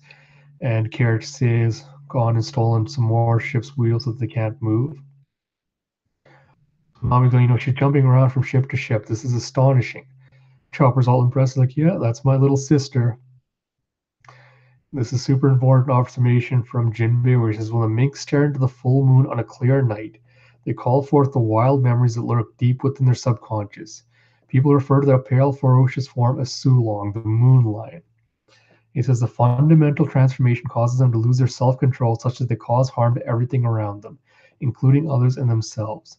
They go, what do you mean? They go, if a mink cannot control their transformation, they can literally fight themselves to death in a single night. And I wonder why that sounds eerily familiar to a certain other group we've seen in the One Piece world. Brooke says, I've been inspired by her, and so he goes across the water to go help. You see that, Big Mom started to wheeze and get skinnier, and she's starting to get weaker. And Sparrow says, oh no, Beja's ship has the cake on it. Well, if that's the case, we can't trust it at all. And I want to kind of spell out one of the theories I had way back when the arc was going on is, Bej is saying, why don't you, Big Mom has to put this cake in her mouth, right? And you'd have to be dumb to pass up a chance to pack that thing with poison and explosives. And yeah, that's really true. And it's like, we could take on one of the 4 freaking emperors. Don't you realize what an opportunity this is? And another important line from Sanji that I also had an idea about was, shut up, my very pride as a cook is riding on this challenge. Don't go and muck it up. I'll defeat her with flavor. Big Mom's Bed points out Big Mom's been eating delicacies from the world over all her entire life. You're gonna bake a cake that surpasses her imagination. It's possible. And then, while Bej is getting fuming mad, Sanji feeds him a bit of the cream and sends him into a blissful state. You know, this conversation between Sanji and Bej also highlights what I was saying about it would have been more of a feat to see Sanji having to have made a cake, out of subpar ingredients that would have had to match, Big Mom's imagination. What it was, that would have been a greater feat than him going, oh, with the help of two master bakers, I'm not going to possibly be able to make the cake, all these sublime ingredients that could possibly match up to Big Mom's taste buds. And it's like, again, Oda, well, kind of wasted an opportunity with that. So Sanji goes, listen to me, Bej. You're free to assassinate her, but don't you dare do so until I've satisfied my customer. When someone's hungry, I feed them. That's what a cook does. Okay, Sanji, sure. And then, so you continue to see more of the Straw Hats fights, Carrot, continuing to swoop through and decimate Big Mom's forces while stealing the ship's wheel. And she goes, oh, I'm losing consciousness. I need to wrap this up soon. How many ships left? And so Brooke joins up and he says, Carrot, I've done my part as well. It's like, is there anything else we can do? And she said, no, that's enough. Let's get turned back to the ship. So he goes, how do you get back to normal? And she goes, if I hide my eyes from the moonlight, I'll turn back. A hat, tinted glass, and even just shutting your eyes, it's the light of the full moon that calls to us. So I wonder, if the minks go into Sulong form, do they get like an accelerated healing factor? And could that potentially have played a role in how Pedro could potentially survive the explosion? But we'll find the answer out to that, much, much later in the series. Everyone's really grateful for Carrot for helping them out and doing so much. And then, Big Mom leaps out as Zeus and Prometheus finally come back to her. And one of my absolute favorite Big Mom looks, her hair, flaming hair, holding Napoleon. And the way he is, it really gives me flashbacks to, I'm not sure how many of you have read the Black Cat series, but Creed Discus's Imagine Blade. Napoleon, the way he is right now, looks a lot like that. And when this chapter came out, I said Big Mom looks like, the Mountain Witch Baba Yaga, which might be, have a deeper meaning there. But, I like the whole aesthetic design she has when she goes into this form. So she lands on the Sunny and goes, give it to me. Where's my cake?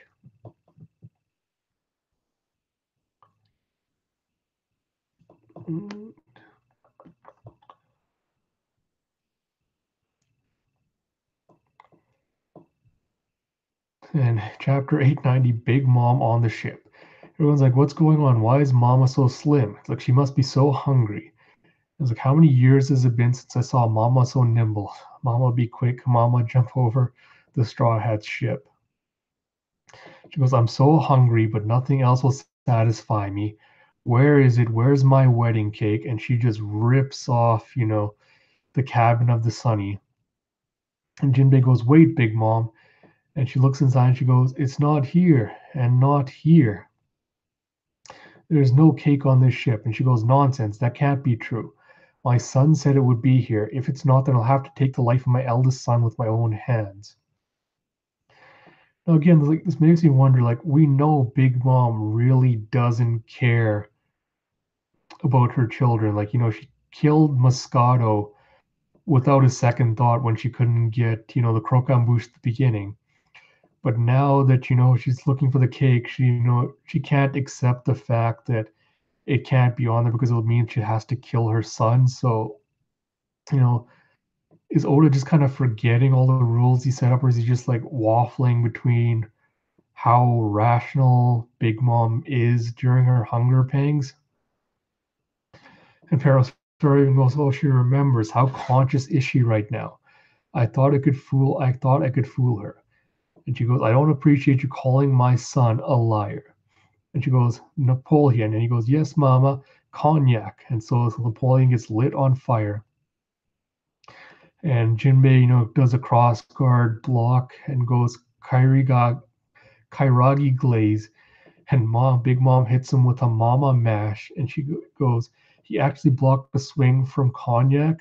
And Big Mom goes, do you think you can win? In a battle of strength, you slippery little shark, and she launches Jinbei into the sea. And she smashes the sword into the ship, and everyone's worried because Kara's resting in the ship, and her hair setting fire to the sail. And then Jinbei comes back in and hits her with the powerful attack we saw him use on Wardot Smee back in Fishman Island, Vagabond Drill, and he sends her flying off the ship. And then they're like, we had to stop the damage, or Luffy and the rest of them would have words with us. Don't slow down the ship. If Parasparrow catches up to us, then this truly is the end. Then Bond's like, I have a great idea. I'll slice it open. And again, another great panel. She's got Napoleon extended to the side. And she's just imagining slicing the Sunny in half to find, to find out the cake is in there. And then Nami's trying to seduce Zeus again. And he goes, I'm not falling for that again. And he zaps her. And then, it turns out to be a gag with, oh no, it was Brooke that got hit. And I would have liked to see Nami have taken the hit, because it's been a long, long while since not only since we've seen her actually in a fight, but since we've actually seen her get injured. Because I don't know if how many of you are following at Grant Thief on Twitter, but he's been doing his One Piece read through. He started the series and he's doing a chapter a day, and he's going through the Alabasta arc, and the Nami versus Mrs. Doublefinger fight was I think the last time Nami's actually had a decent one-on-one fight, where she gets beaten and bruised and bloodied up. And I'd like to see Oda, do that again. I don't know why he's so hesitant, especially post time skip, to have women be injured, and actually, have one-on-one fights. And I hope that Wano really is an end to that trend. So then, Book comes up and slices Zeus in half, and then goes, from the very start, our target has been you, Zeus. And then Nami again gets him to release all his electricity, and Big Mom again gets zapped. And she falls onto Prometheus. And now Zeus is shrunk down to, a tiny size. And we have the return of, Dangerous Nami going, you seem to have been under a misconception. I wasn't asking you to be friends with me. Let me state the question one more time. Will you be my servant, or will you die? And Zeus is just, freaking out because he's so scared of Nami.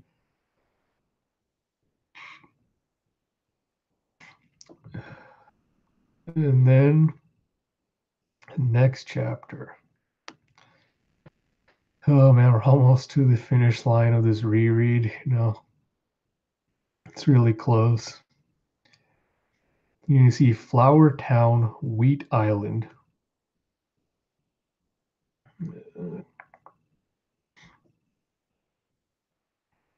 You see mirrors cracking all over the place, and you have Stussy who says, I heard that Tamate box was a gift from Straw Hat Luffy, yes? Did you realize that was the cause of the blast? And then, you have Flampe and her snipers trying to take out Luffy.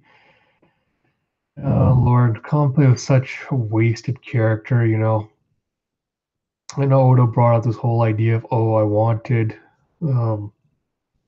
someone a whole little sister complex, and I wasn't really a fan of it.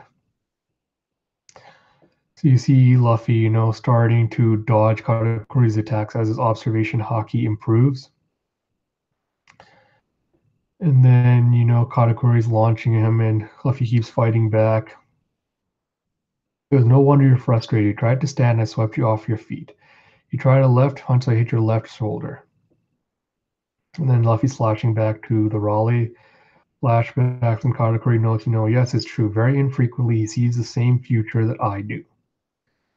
He's like, know your plan to show up at Cacao Island at 1 o'clock, but your friends will be crushed before they actually reach the island. And you see on Beja's ship, the wedding cake is finally been completed. And, then flashes back to Luffy going, Luffy and Sanji saying, I'll bake the greatest cake ever and use it to stop Big Mom. Luffy says, and I'll beat you and appear in the mirror because they believe in me. Of course, talking about their friends. Then on the Thousand Sun, you see Chopper's gone into his monster form, and Prometheus has gotten, really, really massive. It ends with, Big Mom going, what's that tasty smell?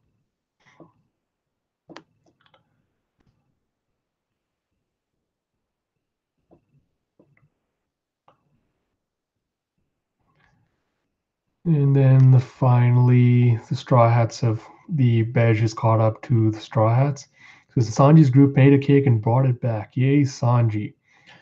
And of course, Sanji goes into his old love cook mode again.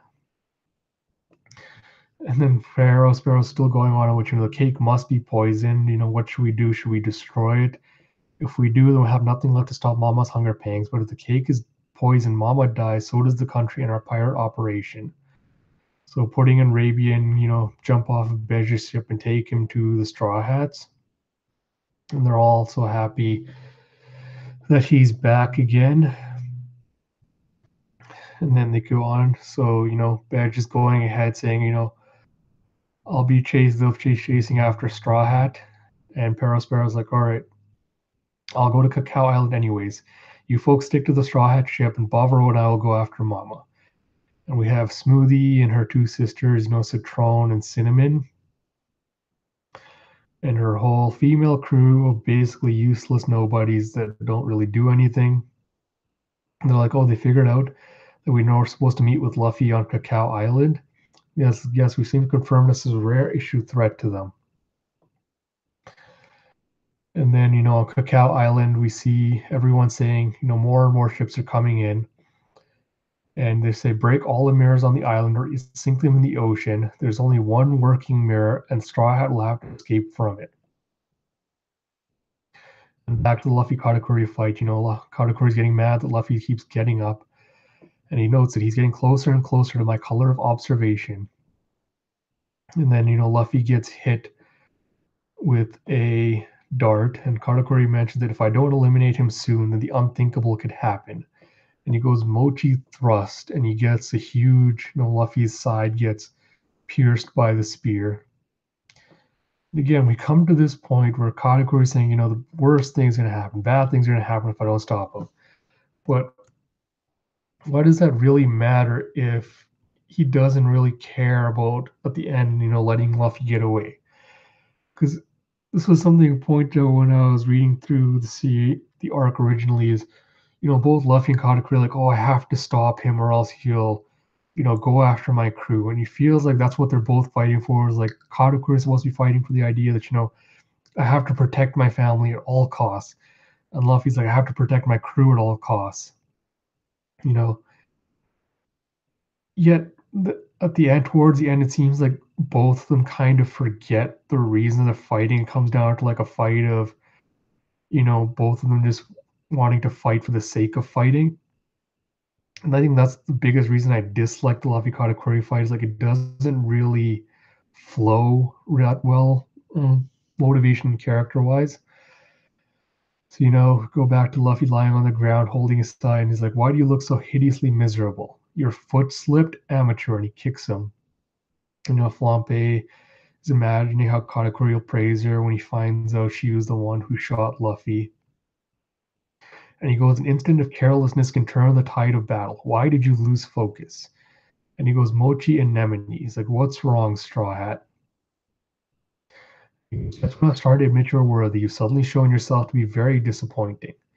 Luffy goes, I think I saw it. And you flash back to his thing with Raleigh where he goes, maybe that was my imagination. He goes, no, imagination is just fine. It is beyond such tricks of the mind that you'll find the color of observation. You must learn to sense it subconsciously. So then, Flampe sends out another numbing needle. and he dodges it. And then, she starts laughing again because he fell, and she finds it really amusing. And then Katakuri heads over there, and he notes, "Oh, I see it was you, Flampe. You took away his ability with your special silent blowgun."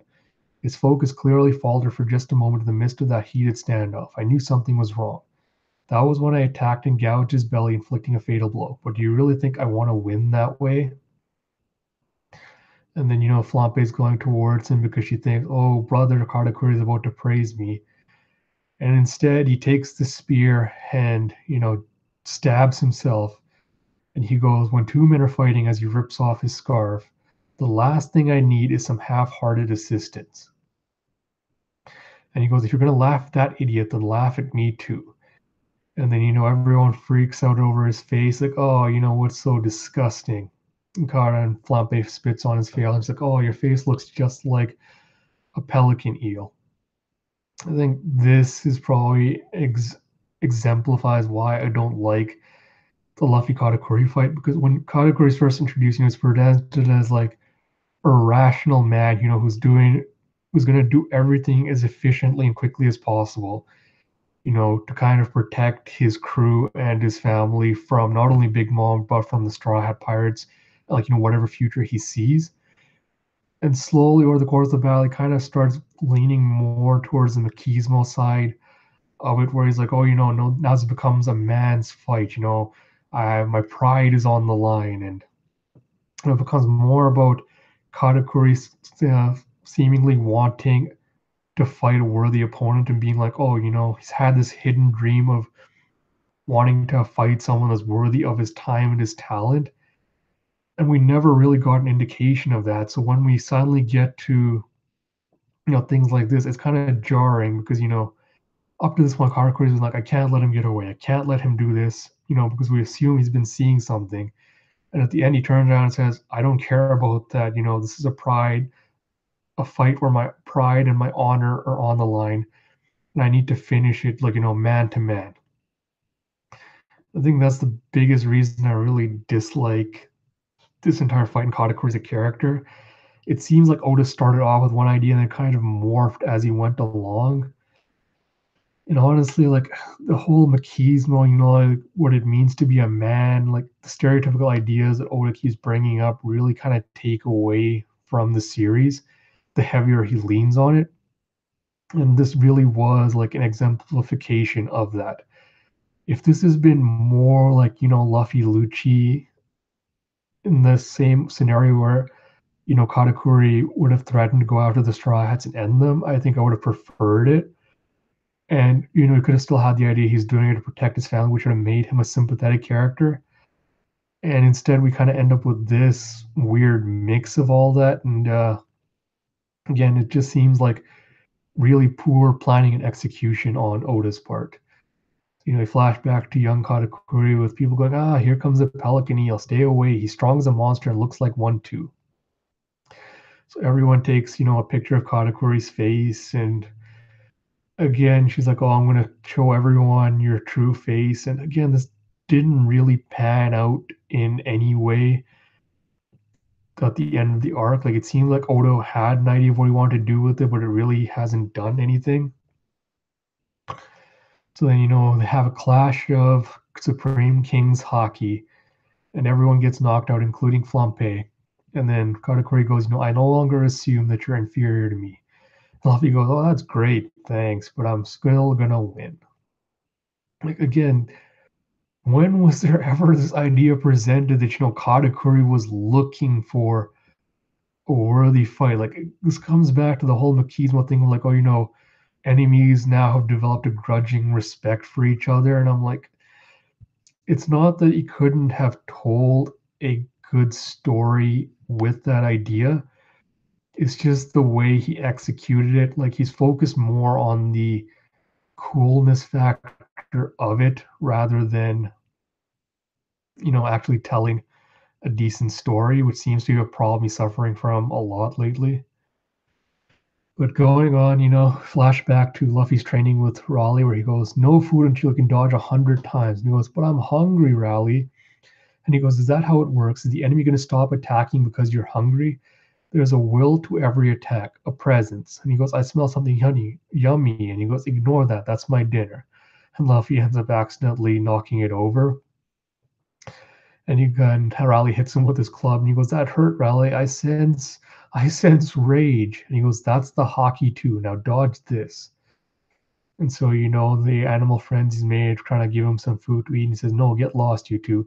I don't need food. If Raleigh says I don't get dinner, then I don't get dinner. So Raleigh goes, within the confines of color of observation hockey, you seem especially attuned to the emotions of living things. It's probably unconscious, though. But having that ability means you can sense the actions another person will take. Among the mightiest in the world, you'll find some who can see a little bit into the future. What do you do if you come across someone like that? 2 years of training isn't going to get you to that level. It'll be tough. He goes, it depends. I guess it depends on what they're like. And he goes, you mean your opponent's personality? I've never even thought about. You really care? He goes, huh, well, I sure do. It's like, bwahaha, you sure are an odd fellow. Now, I'm also going to be writing about my ideas on this and how it relates to, Luffy's powers, but it seems like Raleigh's saying, like, voice of all things is kind of an offshoot of the color of observation hockey, where, you can basically hear the voices of living beings.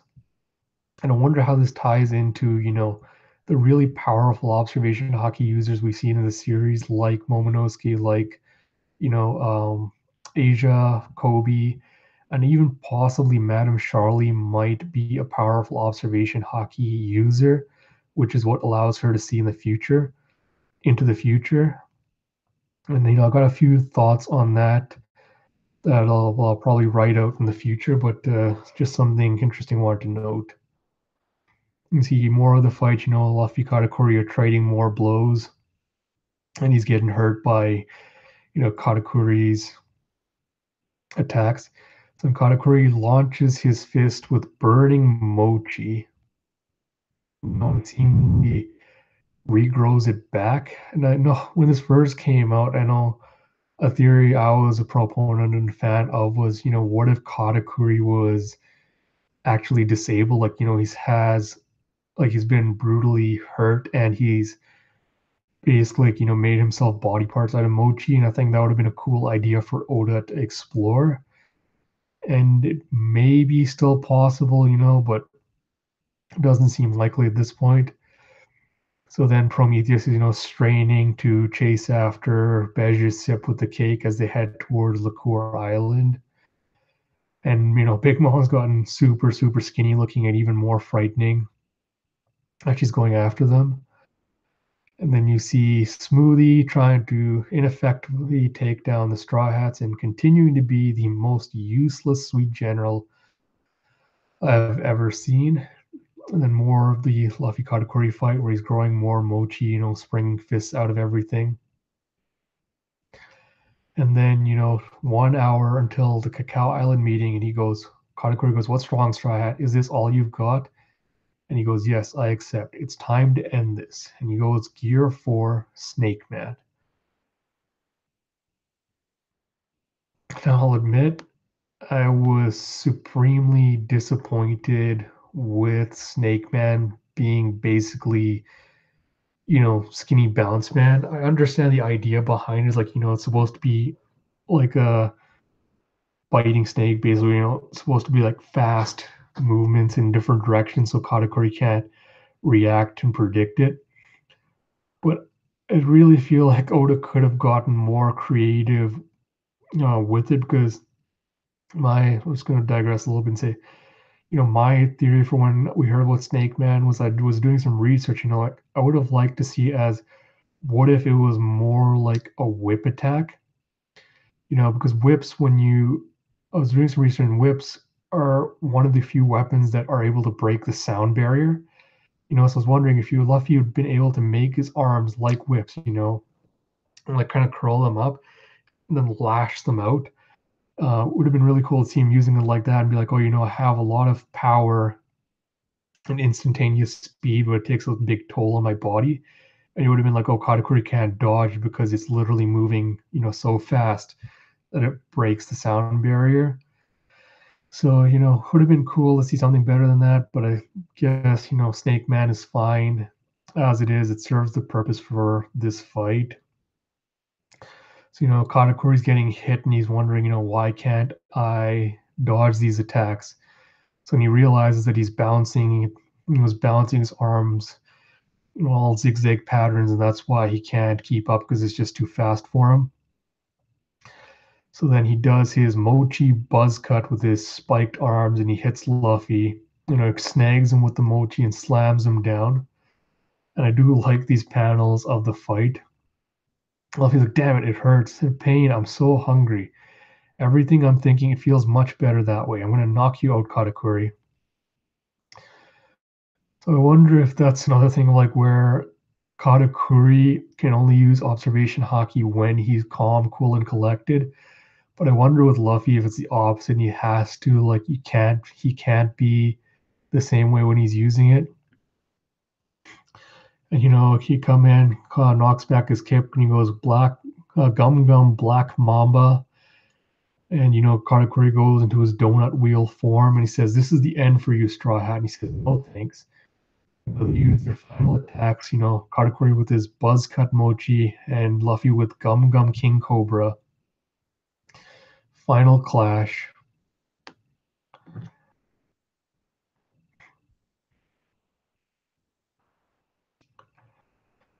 And then we know 32 minutes until the Cacao Island meeting. And the possibility Katakuri will lose, are you seriously asking that? It'll never be anything higher than 0%. And they're like, oh, but so I'd have to go after Sister Brule, and then they say, if I were here, Straw Hat, this is what I'd do. I'd go after Sister Brule, the very key to unlock Mirror World, and then I'd either hide there or on another island until enough time had passed. And they're like, yes, but nobody knows where Sister Brule is now. And Oven goes, exactly. So it's quite possible that Straw Hat Luffy will run from his fight against Katakuri and still pop out of the mirror at 1 o'clock. And then you have Sanji sitting in an alleyway watching it, and he's saying, if Luffy doesn't bolt for safety the instant it appears, we'll never get out of here alive. And then, with Pudding, when Luffy shows up, this will be it for you, Mimi, right here. Pudding's flashing back to everything she's been through. And he goes, boy, it sure was a strange series of events that brought us together, wasn't it? But our parting will come soon. Thanks for everything. She goes, but I tricked you and tried to kill you. Don't turn around and thank me, Sanji, dear. I want to apologize. I need to apologize. And she's thinking that, and she goes, shut up. And he goes, ha ha, right, we're enemies. But even though the wedding was a trap, a big fake show put on by the Big Mom Pirates, if somebody had to play the role of my fiance, I'm glad it was you, Pudding. She does her whole ugly cry face. And then she has one request, before he goes. Then we cut back to the Luffy Katakuri fight, and turns out that Luffy's managed to hit him just an instant before Katakuri was able to hit him with his buzz cut mochi. He snaps his hand back, and Luffy falls down a hole, and Katakuri collapses. And Big News Morgan says, if everyone should escape this blockade, it'll be big news.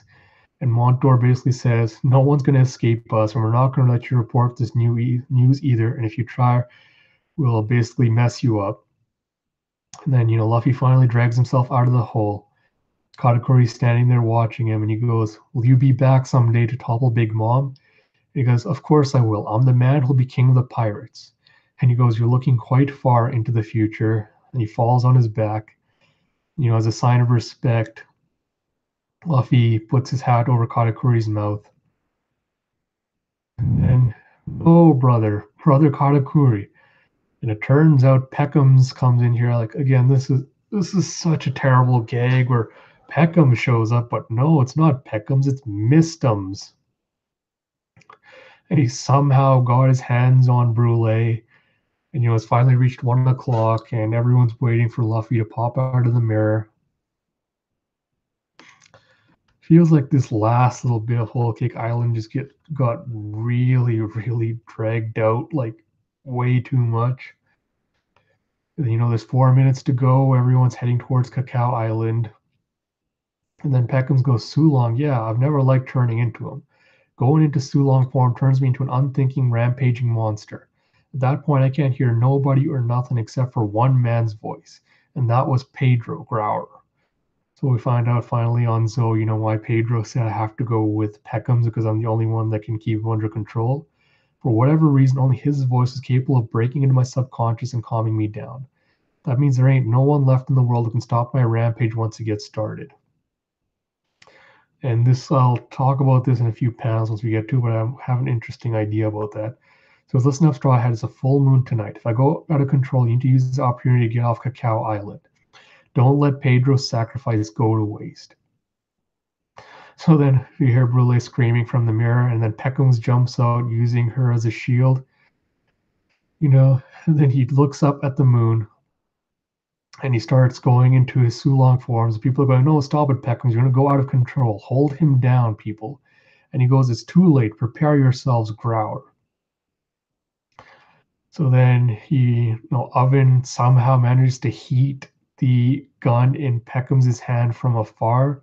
Like, I didn't know that his power suddenly expended him to being able to manipulate objects he wasn't touching. And so he knocks out Peckham's. And Luffy's finally out, he tries to jump out over the rooftops. And Sanji comes in to save his captain.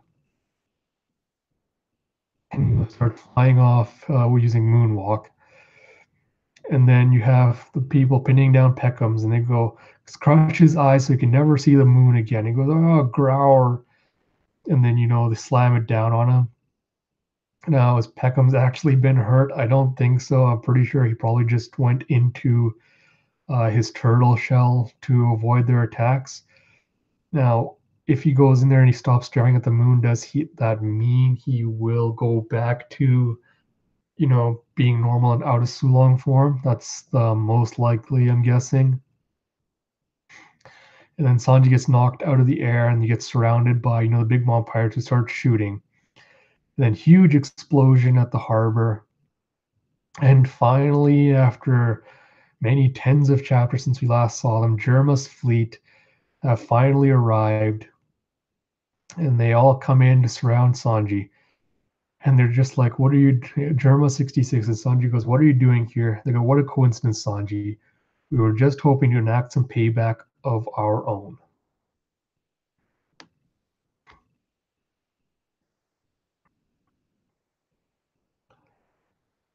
Then you have, it's not working. Just keep firing the bazookas, and it's just bouncing off, the Germa and their enhanced bodies. So they go, take that wounded fellow and get off the island, Sanji. You're only holding us back. They set up a trap for us, and now they need to pay. Everyone on this island is the prey of Germa 66, Sanji. We've got dibs. And Brother Newstord Basquard Dos Marche, come in, brothers. And then it turns out, that they all got knocked out by Germa and they're sent to kind of chase after them.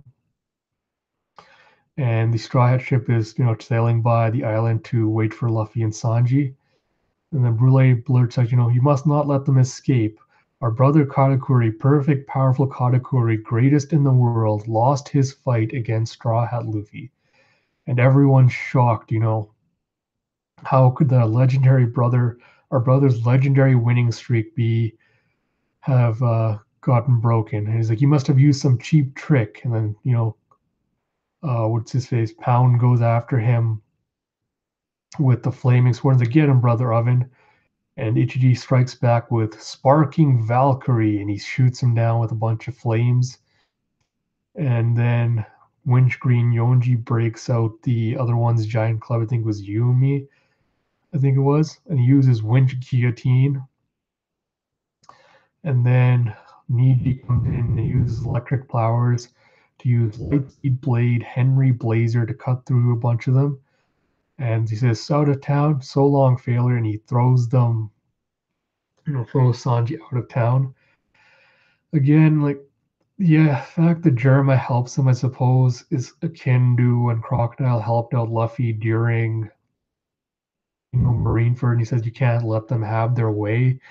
I suppose you could argue it's just another case of, they're doing this despite Big Mom pirates. They don't want to, because of what they tried to betray them. But it still seems kind of odd that, Sanji's brothers are suddenly now willing to help him no matter what the situation is. Because we have another panel of Reiju using her Pink Hornet attack, and of course, the way Oda has to draw it, it has to be, with the focus on her butt right in your face. And Sanji's leaping towards, and it says, "I can see it ahead, Luffy. It's the Sunny."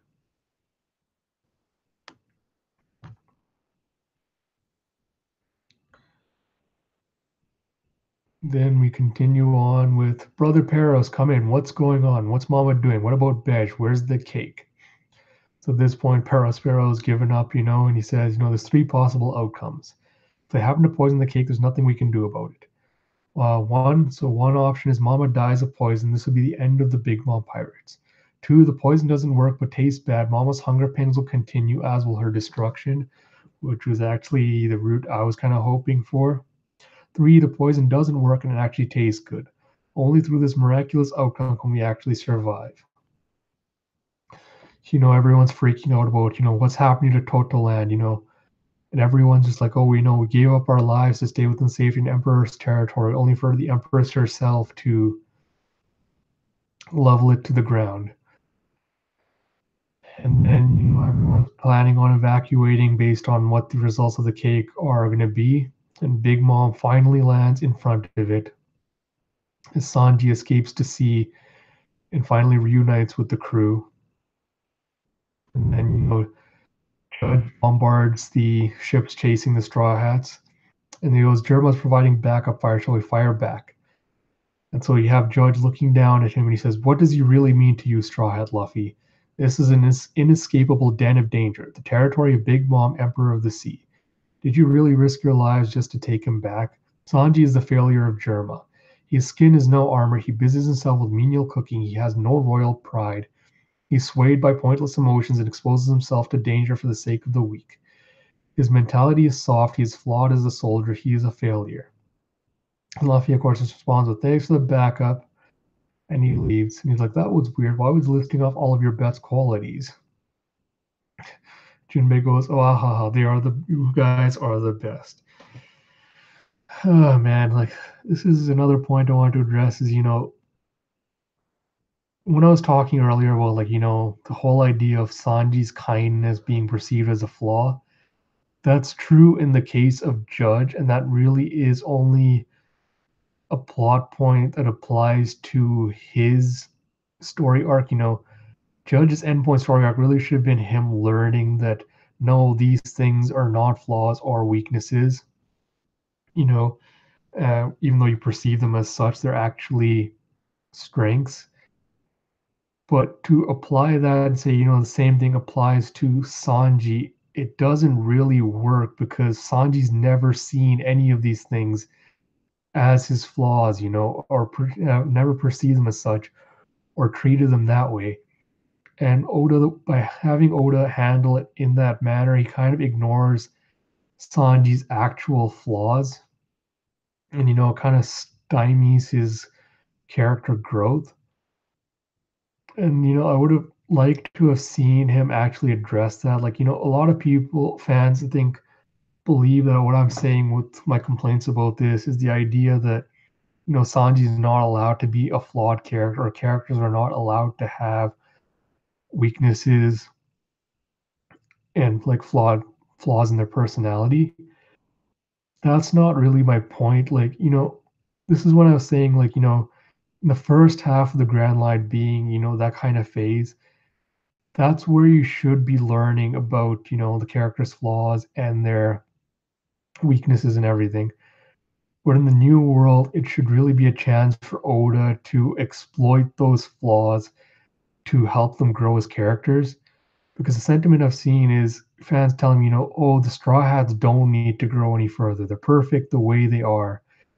And I don't know if I necessarily buy that, these Straw Hats are the ones that will change the world necessarily by the end of series. And so, that's why like my biggest disappointment with Whole Cake Island was it was supposed to be Sanji's arc, and to an extent it was because we got some background on him. we found out what informs a lot of his behaviors and actions, but it really hasn't affected our perception of him as a character in any significant way. Like, if you just cut this arc out of the series, like cut Sanji's development out of it, nothing's really changed. Like, everything we learned about him in this arc, we basically learned about in Baratier as well. And so, if you're gonna have, I'm not saying, don't give the characters like character development, like, give them more background, flesh out, their motivations and things, but that's only one half of it. At this point, the fact that Oda, if I don't know if Oda doesn't realize that, they need to continue growing, or if he just doesn't know where to take their story. What it does kind of worry me, like, I don't know if this is going to be the start of a trend with the characters, because, I have a lot of ideas about Wano already, and I'm kind of worried about what direction he's going to take Zoro's character arc on Wano, as well as, a few other characters. And I'll talk about that in a future Wano stream. But if this is how the series is going to be going forward, then I'm not sure I'm really going to be as invested in it, you know, or as in love with it past Wano. And that's why I'm kind of like, still kind of dealing with the conflicted feelings on where my fandom will be post Wano.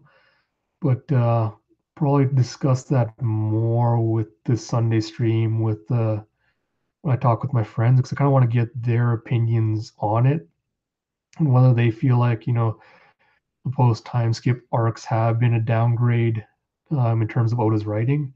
But that's probably something we'll get into later. So, the straw whole cake Big Mom's forces are uh, catching up to the Straw Hats and like, oh no, what are we gonna do? And then Waratsumi springs up out of nowhere, and yes, it turns out the Sun Pirates are here to help their former captain.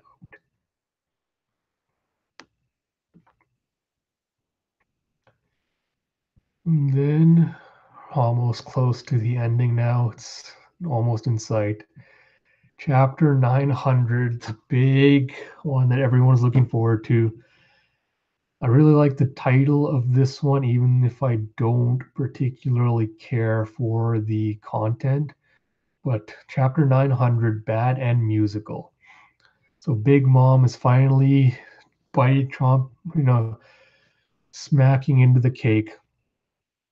And, she's got a look of complete bliss on her face. And she goes, wonderfully sweet, delicious cake. It's to die for.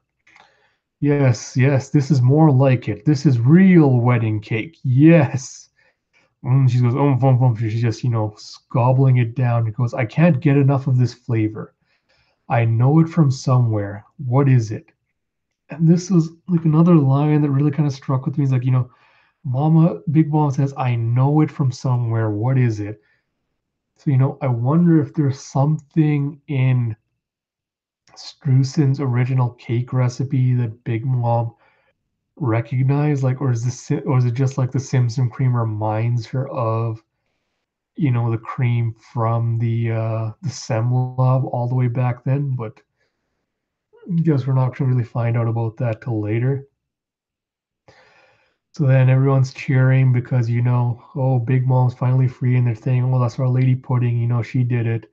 And she goes, no, you're wrong. It was me. So it turns out the Sun Pirates have cleared a path for their captain to go through. And then Oven's just like, oh, no, you guys are all ticking me off. And he starts boiling the sea. And then you go into Big Mom's little musical song and dance number where she goes, fluff, chomp, gulp, fluff, chomp, gulp, What's this? What's this flavor? Tastes just like a dream. But I couldn't have divined it. Well, I can't even define it. This taste is far from ordinary. It gets dud puppies dancing merry. And as you see the cake going into her mouth, see a flashback to, or you see a dream sequence starting where you see a cemetery along with all confectionery in my pet flavor cemetery. So sweet, and milky, and rich, and risky. And this I think kind of cemented in a lot of fans' minds the idea that Big Mom did indeed eat Mother Caramel and the other children. And she goes, ah, yes, that's it. That's just the spark. A flavor bomb in an amusement park. In my stomach, you'll see a great big flavor ceremony. So it looks like the Big Mom Pirates bought out a Gatling gun and they're starting to rip into Jerma 66. And it seems like they're taking damage, I guess, from the candy coated jacket bullets. So she goes, tell me, mother, can you sense it? This overflowing sugar bliss? Yes, that's right. The one and only flavor of sheer happiness. And she flashes back to her happy birthday, Lin Lin. When will we reunite at last to eat this cake and reminisce? So sweet and milky and rich and risky. And then you see Judge being confronted by, looks like former Commander Snack. And he goes, tell me, mother, what do you think? I've got enough ability to build a place of happiness, a world of pure tranquility, where all the races of the globe are treated with normality. But if you leave, you'll have to face your imminent mortality. Deal with the devil makes Totoland serene. Here we're all a family, thanks to our loving queen. And then goes, Big Mom, burp. And then she goes, ha ha ha, mama. That was yummy. Down the hatch. And again, like we end this chapter with another one of Oda's like patented bullshit cliffhangers that he's been using liberally throughout this arc, where it's like, oh look, the tattered flag of the Thousand Sunny, and fans actually believe that Oda would seriously destroy the ship. It kind of ticks me off for two reasons, because it's like, first of all, like by this point, I think fans should know Oda well enough to know that he does not take any serious risks in storytelling. And it's kind of annoying when he's trying to pretend that there are consequences, or, something detrimental is going to happen. In the next chapter, he kind of pulls the, oh no, it was all a trick after all. I know some fans defend it with, oh, well, that's part of the appeal of One Piece is, seeing these little tricks and ingenious ways that they get out of these situations. But a lot of the ones in Whole Cake Island don't feel ingenious so much as they do feel like it's just pure luck on the Straw Hats' part and a lot of misdirection on Oda's. And I kind of wish he dialed back on that, actually, either legitimately commit to having consequences if he's going to present them in the series, or just don't pull like fake things like this and actually pull like an ingenious escape. Like, I know a lot of fans were suggesting, what if Nami crafted an illusion of the ship instead, and that's what they shot at? And like, that would have been a clever way to end this, rather than what we find out was the actual bit that happened.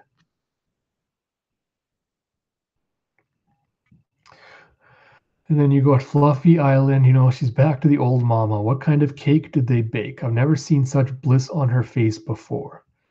And you see nearby on Cacao Island, that's not the ship of the Straw Hats crew. That ship belongs to the Sun Pirates. And you see Wadatsumi taking the far away. And like, are you sure that Fisher Tiger is legendary ship? And they go, yes, do it. So apparently, Wadatsumi quickly went and put it up there and simultaneously dragged the Thousand Sunny down and shoved it into his mouth. And so they continue chasing after them, and Oven sends some heat torpedoes in the water, and it hits Wadatsumi. And let's go, keep going. Straw Hat, I did a bad thing on Fishman Island, and I'm sorry for that. But Boss Jinbei still took me in after that, and I'll always be grateful. And Cap, all the Fishman pirates are just like, yeah, we're not going to let anything stop our captain from getting away. So it goes, Jinbei, Straw Hats, keep going. We're sending you off with our blessings. And then he goes, and then I love and simultaneously hate this bit with Jinbei, where he goes, "I cannot abandon them now." And Luffy's like, "Okay, got it, then we'll stand." And he goes, "I'll be the rear guard to ensure the ship gets away. At this point, if the mothership and fleet remain on our heels, escape will be impossible. Allow me to hold down the end of the line. I will fulfill this duty and return alive." Luffy goes, "Don't forget, Jinbei, your captain is me now." Luffy can really take a lot of lessons from Jinbei on what it means to be a captain.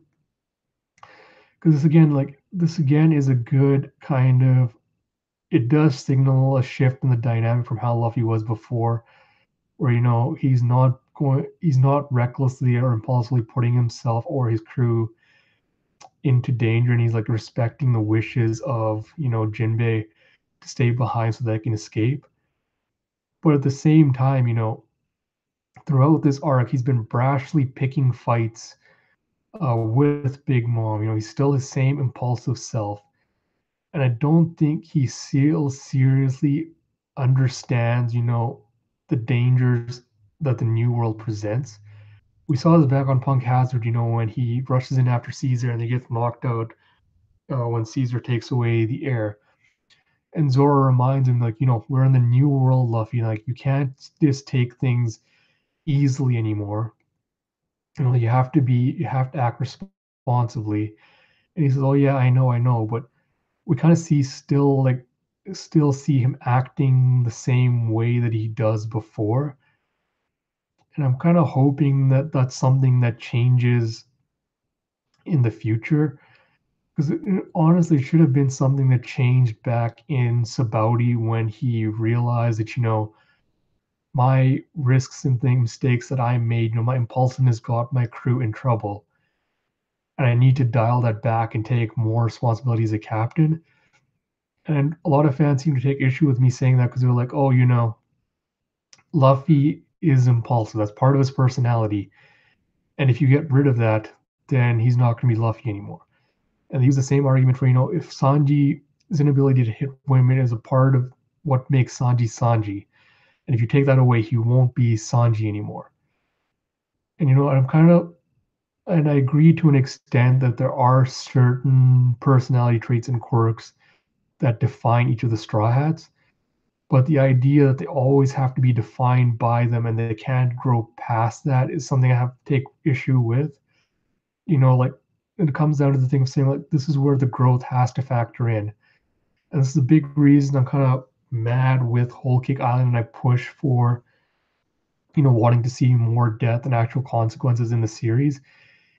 Is if you make a mistake, and you don't, how do you learn from a mistake? Basically, is like, there's consequences to whatever you do. That's how you learn. Because if you undertake an action, and there's no consequences, or you get out of it, through sheer luck or something else, then how do you have you really learned a lesson, or will you just revert back to it and be like, "Oh, everything worked out last time?" And I think that's kind of the problem with a lot of Luffy's things, like a lot of the actions he takes post time skip, is there's been no real consequence to any of his impulsive actions or behaviors. And so I can't really say, that they've learned anything. And that's also a problem I have with, just the end of this entire arc, is like, fans are saying, "Oh, Straw Hats have learned what it means to fight with an emperor. They know it's dangerous, they know it's this." But does that mean they're actually going to change their approach when they take on Kaido? Because so far, what we've seen in Wano, it's still them being exactly the same people they are before. They haven't really changed how they do things. And I know it's kind of early to judge Wano just yet because we're only a few chapters into it, but like, just spotting the trend from post time skip onward, it doesn't seem like they've really learned that lesson yet. But again, that's was another conversation to save for the group discussion. Senior says, Luffy says, "We'll be waiting in Wano, so you'd better show up." And he goes, "I'm in your death." Jinbei goes, "I'm in your debt. Don't let death even stop you." They're kind of annoyed that this is again, Oda spending another chance to say, "Oh, Jinbei didn't show up after Fishman Island, and now again after Whole Cake Island, he's not going to join the Straw Hats." and it really does feel like he's just really saving him for, um, a surprise reveal on Wano. And I'm 99% sure it's also going to be because he wants him to show up with Pedro at, like, another crucial moment. And I'm kind of tired of that, but yeah, I guess we'll have to again to see how it plays out. So then they take off, the seas are roiling, and then Aladdin's telling Jimmy, "Do you really have so little trust in us?" And he says, "Wahaha, don't think of it that way, brother. I'm making sure we all survive this so that you can send me off." And then Morgans and Stussy are flying off in Morgan's little ship. And he says, "Well, he's certainly a contender. The way I see it, Stussy, in the near future, one of the worst generation is going to rise to claim the mantle of the Pirate King." Bold prediction, Morgan's bold prediction. I don't know how you ever came to that conclusion. Okay. All right, we're almost to the end of this now. So then you see end roll. "My name is Pedro. Please help. The world awaits them." So you see Sanji ruminating on, Pedro's dead. And he goes, "I never thought this would be your resting place, all because he came to help get me back." Kara tries to make him feel better and says, "No, Pedro chose to do that of his own free will. Don't feel responsible for it, Sanji. Utia and your friends saved Mokomo Dukedom. He came here to repay that favor. If Pedro hadn't been here, then everyone would have died back there. So please tell him just this was for the best." Then we have another song coming in with "Soul Pocus, Soul Procus, the words of the soul. Onward we go by breeze and by brine, minds heavy with thoughts of the bloody seas behind. Though sugar is hardly its intended focus, the enchanted flowers and trees sing the sweetest soul pocus. Greedy Mama's false plot was both devious and smart, matching fairy tale prince and princess fair, in a sham that was meant to keep them apart. When alluring nectar had its own bold mind, sweet sentiment can be so bad for the heart. A death-defying flight ensues, love lost in the confusion. Take your candy coming in and leave by execution. The fun is finding out who wins at the grand resolution. So you do a flashback to, saying, just like always, use your incredible acting talent to get him head over heels. You're just like charming little doll, putting my little dolly to use as I like. And she flashes back to the scene where she's making fun of Sanji, and she goes, "Oh boy, no one will ever fall in love with me. I'm a hideous, monstrous freak." Trying to justify the whole Sanji beautiful eye bit. And it turns out, yes, she indeed did ask him for a kiss and then wipe the memory of it. And then, she breaks down crying. And then, Jerma seems to be trying to get away from Big Mom's territory. And then in Mirror World, she goes, "I'll admit, brother, I didn't want to see you lose, like lying on your back like this." And she goes, "Why did you switch to your back? Didn't you fall face first originally?" And he goes, "Yes, I wonder why. But Brule, when it comes to my life, it was nothing but a lie. That I never put my back on the ground." And she goes, "Yes, I know. I saw you through the mirror. You played the part of the perfect, unassailable man for our sake, didn't you? You could make friends if you covered your mouth." And he goes, "Forget it. This is me. If they laugh, I'll beat them up." "Brule is hurt bad. Brule, what happened? The guys you beat up got revenge on our Katakuri, but why did they go after our sister?" She goes, "Big brother, don't worry. It doesn't hurt. If you ask me, you're fine the way you are." He goes, "You dummy, it was my fault this happened to her. I was too soft, too naive. You'll pay for what you did to my sister's face." He goes, "I'll show no weaknesses. I'll make them fear my perfection." And he goes, "Did Straw Hat leave?" And she goes, "Oh, you're going to think, oh, good. So you can see the future too. You left the territory earlier. Well, I'll never forgive him, not after what he did to you." And he goes, "Huh?" And she goes, "See, I knew it." See, the scene with, I know a lot of fans like love this scene between Katakuri and Brule, and it is kind of good. But again, the focus is like, Katakuri Brule admires Katakuri, which is like, oh, you never cared about your appearances, right? And like you never cared what anyone thought of you, and you only started hiding it to protect us, right? And Brule gets this scar, and then she becomes completely obsessed with her appearance. And it's again a case of the same thing that happens with Pudding, where the women in this are obsessed with their appearances, and the men are like all proud and uncaring and are like, all macho about it. And it really doesn't end with them like anyone really learning the lesson that they shouldn't be defined by their appearances. They should be happy with who they are. And that's kind of the biggest failure I feel like with the whole Pudding arc is Oda's focus on Pudding with Sanji like telling her, "Oh, you look beautiful." It seems like the idea is like by telling her that he's trying to get her to accept herself because he's like, "Oh, someone finds you beautiful." But it kind of fails because rather than focusing on trying to shift the focus away from it doesn't matter what you look like. It should matter what your personality and your actions are, because those are the things that define you. It ends up with being like, oh no, it is just your looks that define you, for the women anyway. Whereas with the men is more that they're defined by their actions and their personalities. And I feel like that's one of the biggest weaknesses of Holy Island. But and I've got a few more thoughts on that. I'll be writing up in an editorial, and I want to kind of get some more female fans' input on that. But yeah. Anyway, so when tempted by the scent of that sweet cake slice, the first step is to ask about the nature of its price. For this is not the good kind of surprise. Will you suffer her trick or hand over your treats? Sweets can be so very bad for the soul. Soul pocus our mama so material. Will it be years off your life or your life itself? Life or death, soul pocus the song of our queen.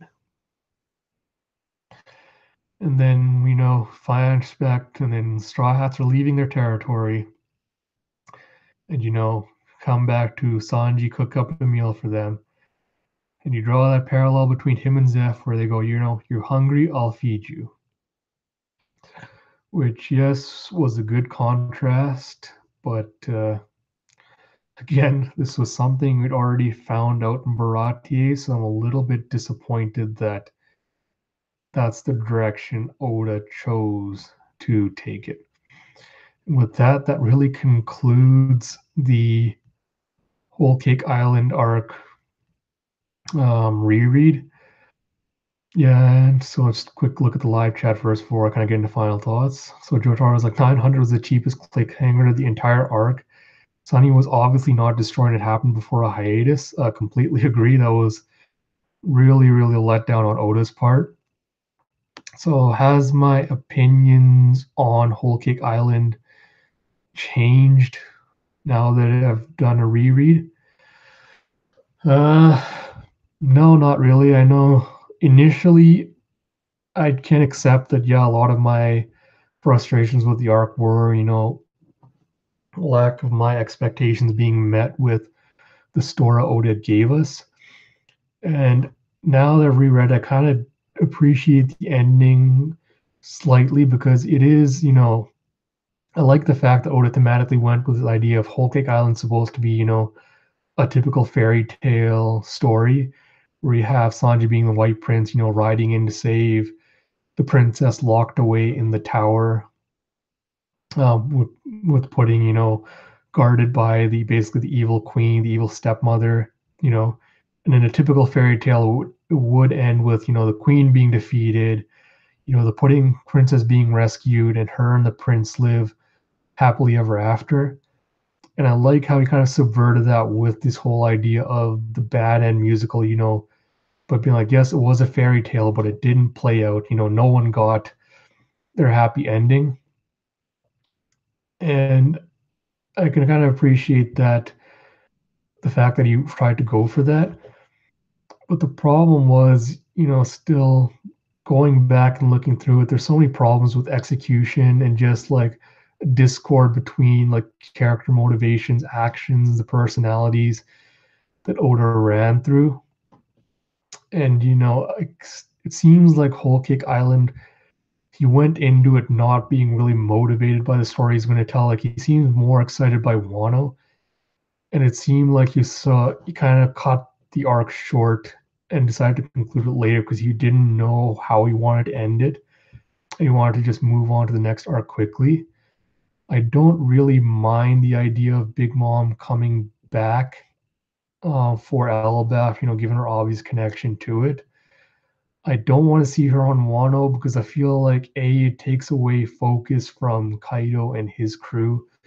To have Big Mom come in to the arc and be like a tertiary antagonist, and it feels like it's too soon after Whole Cake Island to bring her back again immediately as an antagonist. And it just overall makes more sense for her to come back, you know, in Elbaf and then have her story arc conclude there. That said, is Luffy going to defeat her? Because I know a lot of fans are speculating that one of the reasons he's doing this is he wants Kaido to be Luffy's first real emperor defeat, like the first emperor he defeats. And then after that, he's grown powerful enough that he can come back and take on Big Mom. I still don't buy that. I don't think she's going to end up being an actual antagonist. I still do believe Big Mom and the Charlotte family are going to end up allying with the Straw Hats eventually. But we'll have to wait and see how that plays out. So I'll probably will do another Whole Cake Island video talking about how a lot of my theories and ideas for it, and basically how I would have approached the arc. And then probably do that after this weekend. So Sunday, July 22nd, we're going to be holding a live stream, most likely on the Black Manga Critics channel, but it might be on here as well. So just watch my Twitter feed. I'll post a link when it goes live. So I'm going to be talking with a lot of close friends of mine about, a lot of general stuff about the series, but I also want to dive into Whole Cake Island because I know I'm not the only one that was kind of let down by it. So hopefully, we'll dive in a little bit into what other people think of it. And I'm especially interested because I have two good female friends that are going to be on it. And so I want to get kind of their take on Big Mom as a villain because, just to address this point really quickly, but, Big Mom being the power, like I can appreciate elements of Big Mom as a villain. Like, she's a powerful female pirate, in the world, like in a world ruled by mostly men. And, she is frightening and scary and competent, but I don't really care for the fact she's presented as being so dumb that she's ruled by her baser instincts and desires. And I'm not really sure like how smart she is. Like, I know part of it's probably just her childlike personality, being influenced by it, but I do have to question what Strussen's role in it all is. Like, how much of her actions are informed by him influencing her, or is he just an opportunist, that came in and just kind of nudged her a bit, but did mostly a hands-off approach? Because I feel like that's going to affect how Big Mom's eventual end storyline will play out. And I'm not a big fan of Big Mom also having been, a super strong female pirate because Oda has a problem with tokenism. You look at the warlords, you look at the emperors, you look at the supernovas, and it's like he's got 99% male characters, and he's got the one token female character representation in it, and it kind of sucks because if you are a female fan of the series, or a male fan, you're looking for better representation. It sucks that you have so few female characters in the series, which because depending on how he writes them, if you don't end up liking the characters or their personality, then you don't really have a fallback option. You can't be like, oh well, I have a cast of all these other characters I like instead, so it doesn't really matter if I don't like this one. And so, the same problem kind of applies to Big Mom. Is like, okay, you have this one female emperor, and it kind of places on unfair expectations on her and really all the other token female characters, because you get the problem ends up being, everyone wants a little bit something different from the female characters. And if you have a variety, you can kind of pick and choose and be like, okay, I like these ones over these ones.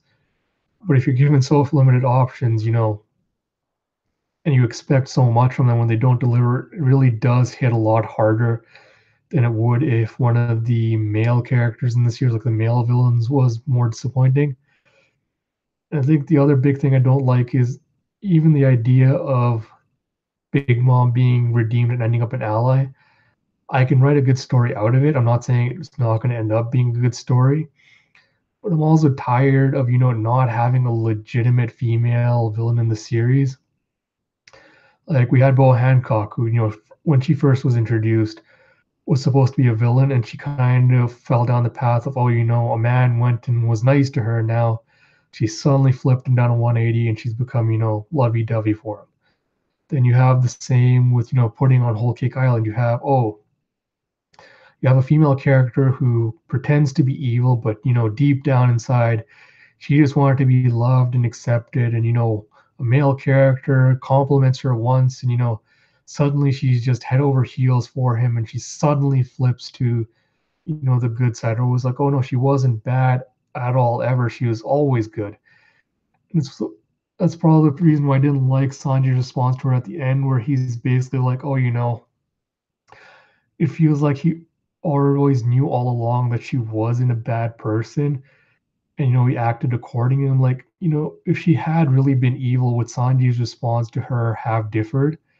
That's kind of an idea I wanted Oda to explore more. Is what would happen if Sanji was faced with a woman that actually did something irredeemable? Like, would that finally force him to act out? But instead, like, Oda kind of reinforces this idea that no, women are all kind and pure and good, and none of them are ever evil. And like, just kind of getting tired of that trope of never actually having a competent female villain. I guess Mother Carmel is kind of the only exception to the rule, but she wasn't really around for very long before she got offed, if you believe the cannibal theory. And I'd really kind of like to have seen more competent female villains in the series, like even Reiju, when she's introduced.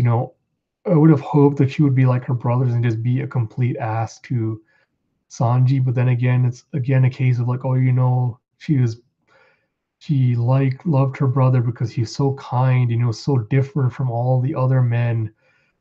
And I was like, oh, it's her salvation seeing him like that. And it's just really, really problematic. And I don't know, like, is that something I'm just gonna have to kind of accept going forward? Is that Oda's not really gonna change on that front? Because it's been really a heavy focus of a lot of my editorials, is the idea that, I'd like to see Oda's attitude towards women revert back from this extreme sexism he's gone towards, and then go back to kind of, pre-time skip when he actually wrote, decent female characters. Because when the One Piece podcast did their arc rankings, Arlong Park was ranked number 2 out of like everything we've gotten so far, despite it being so early in the series. And I still firmly do believe the big reason for that was, it was an arc about powerful women, and it shows that Oda can write compelling, complex female characters.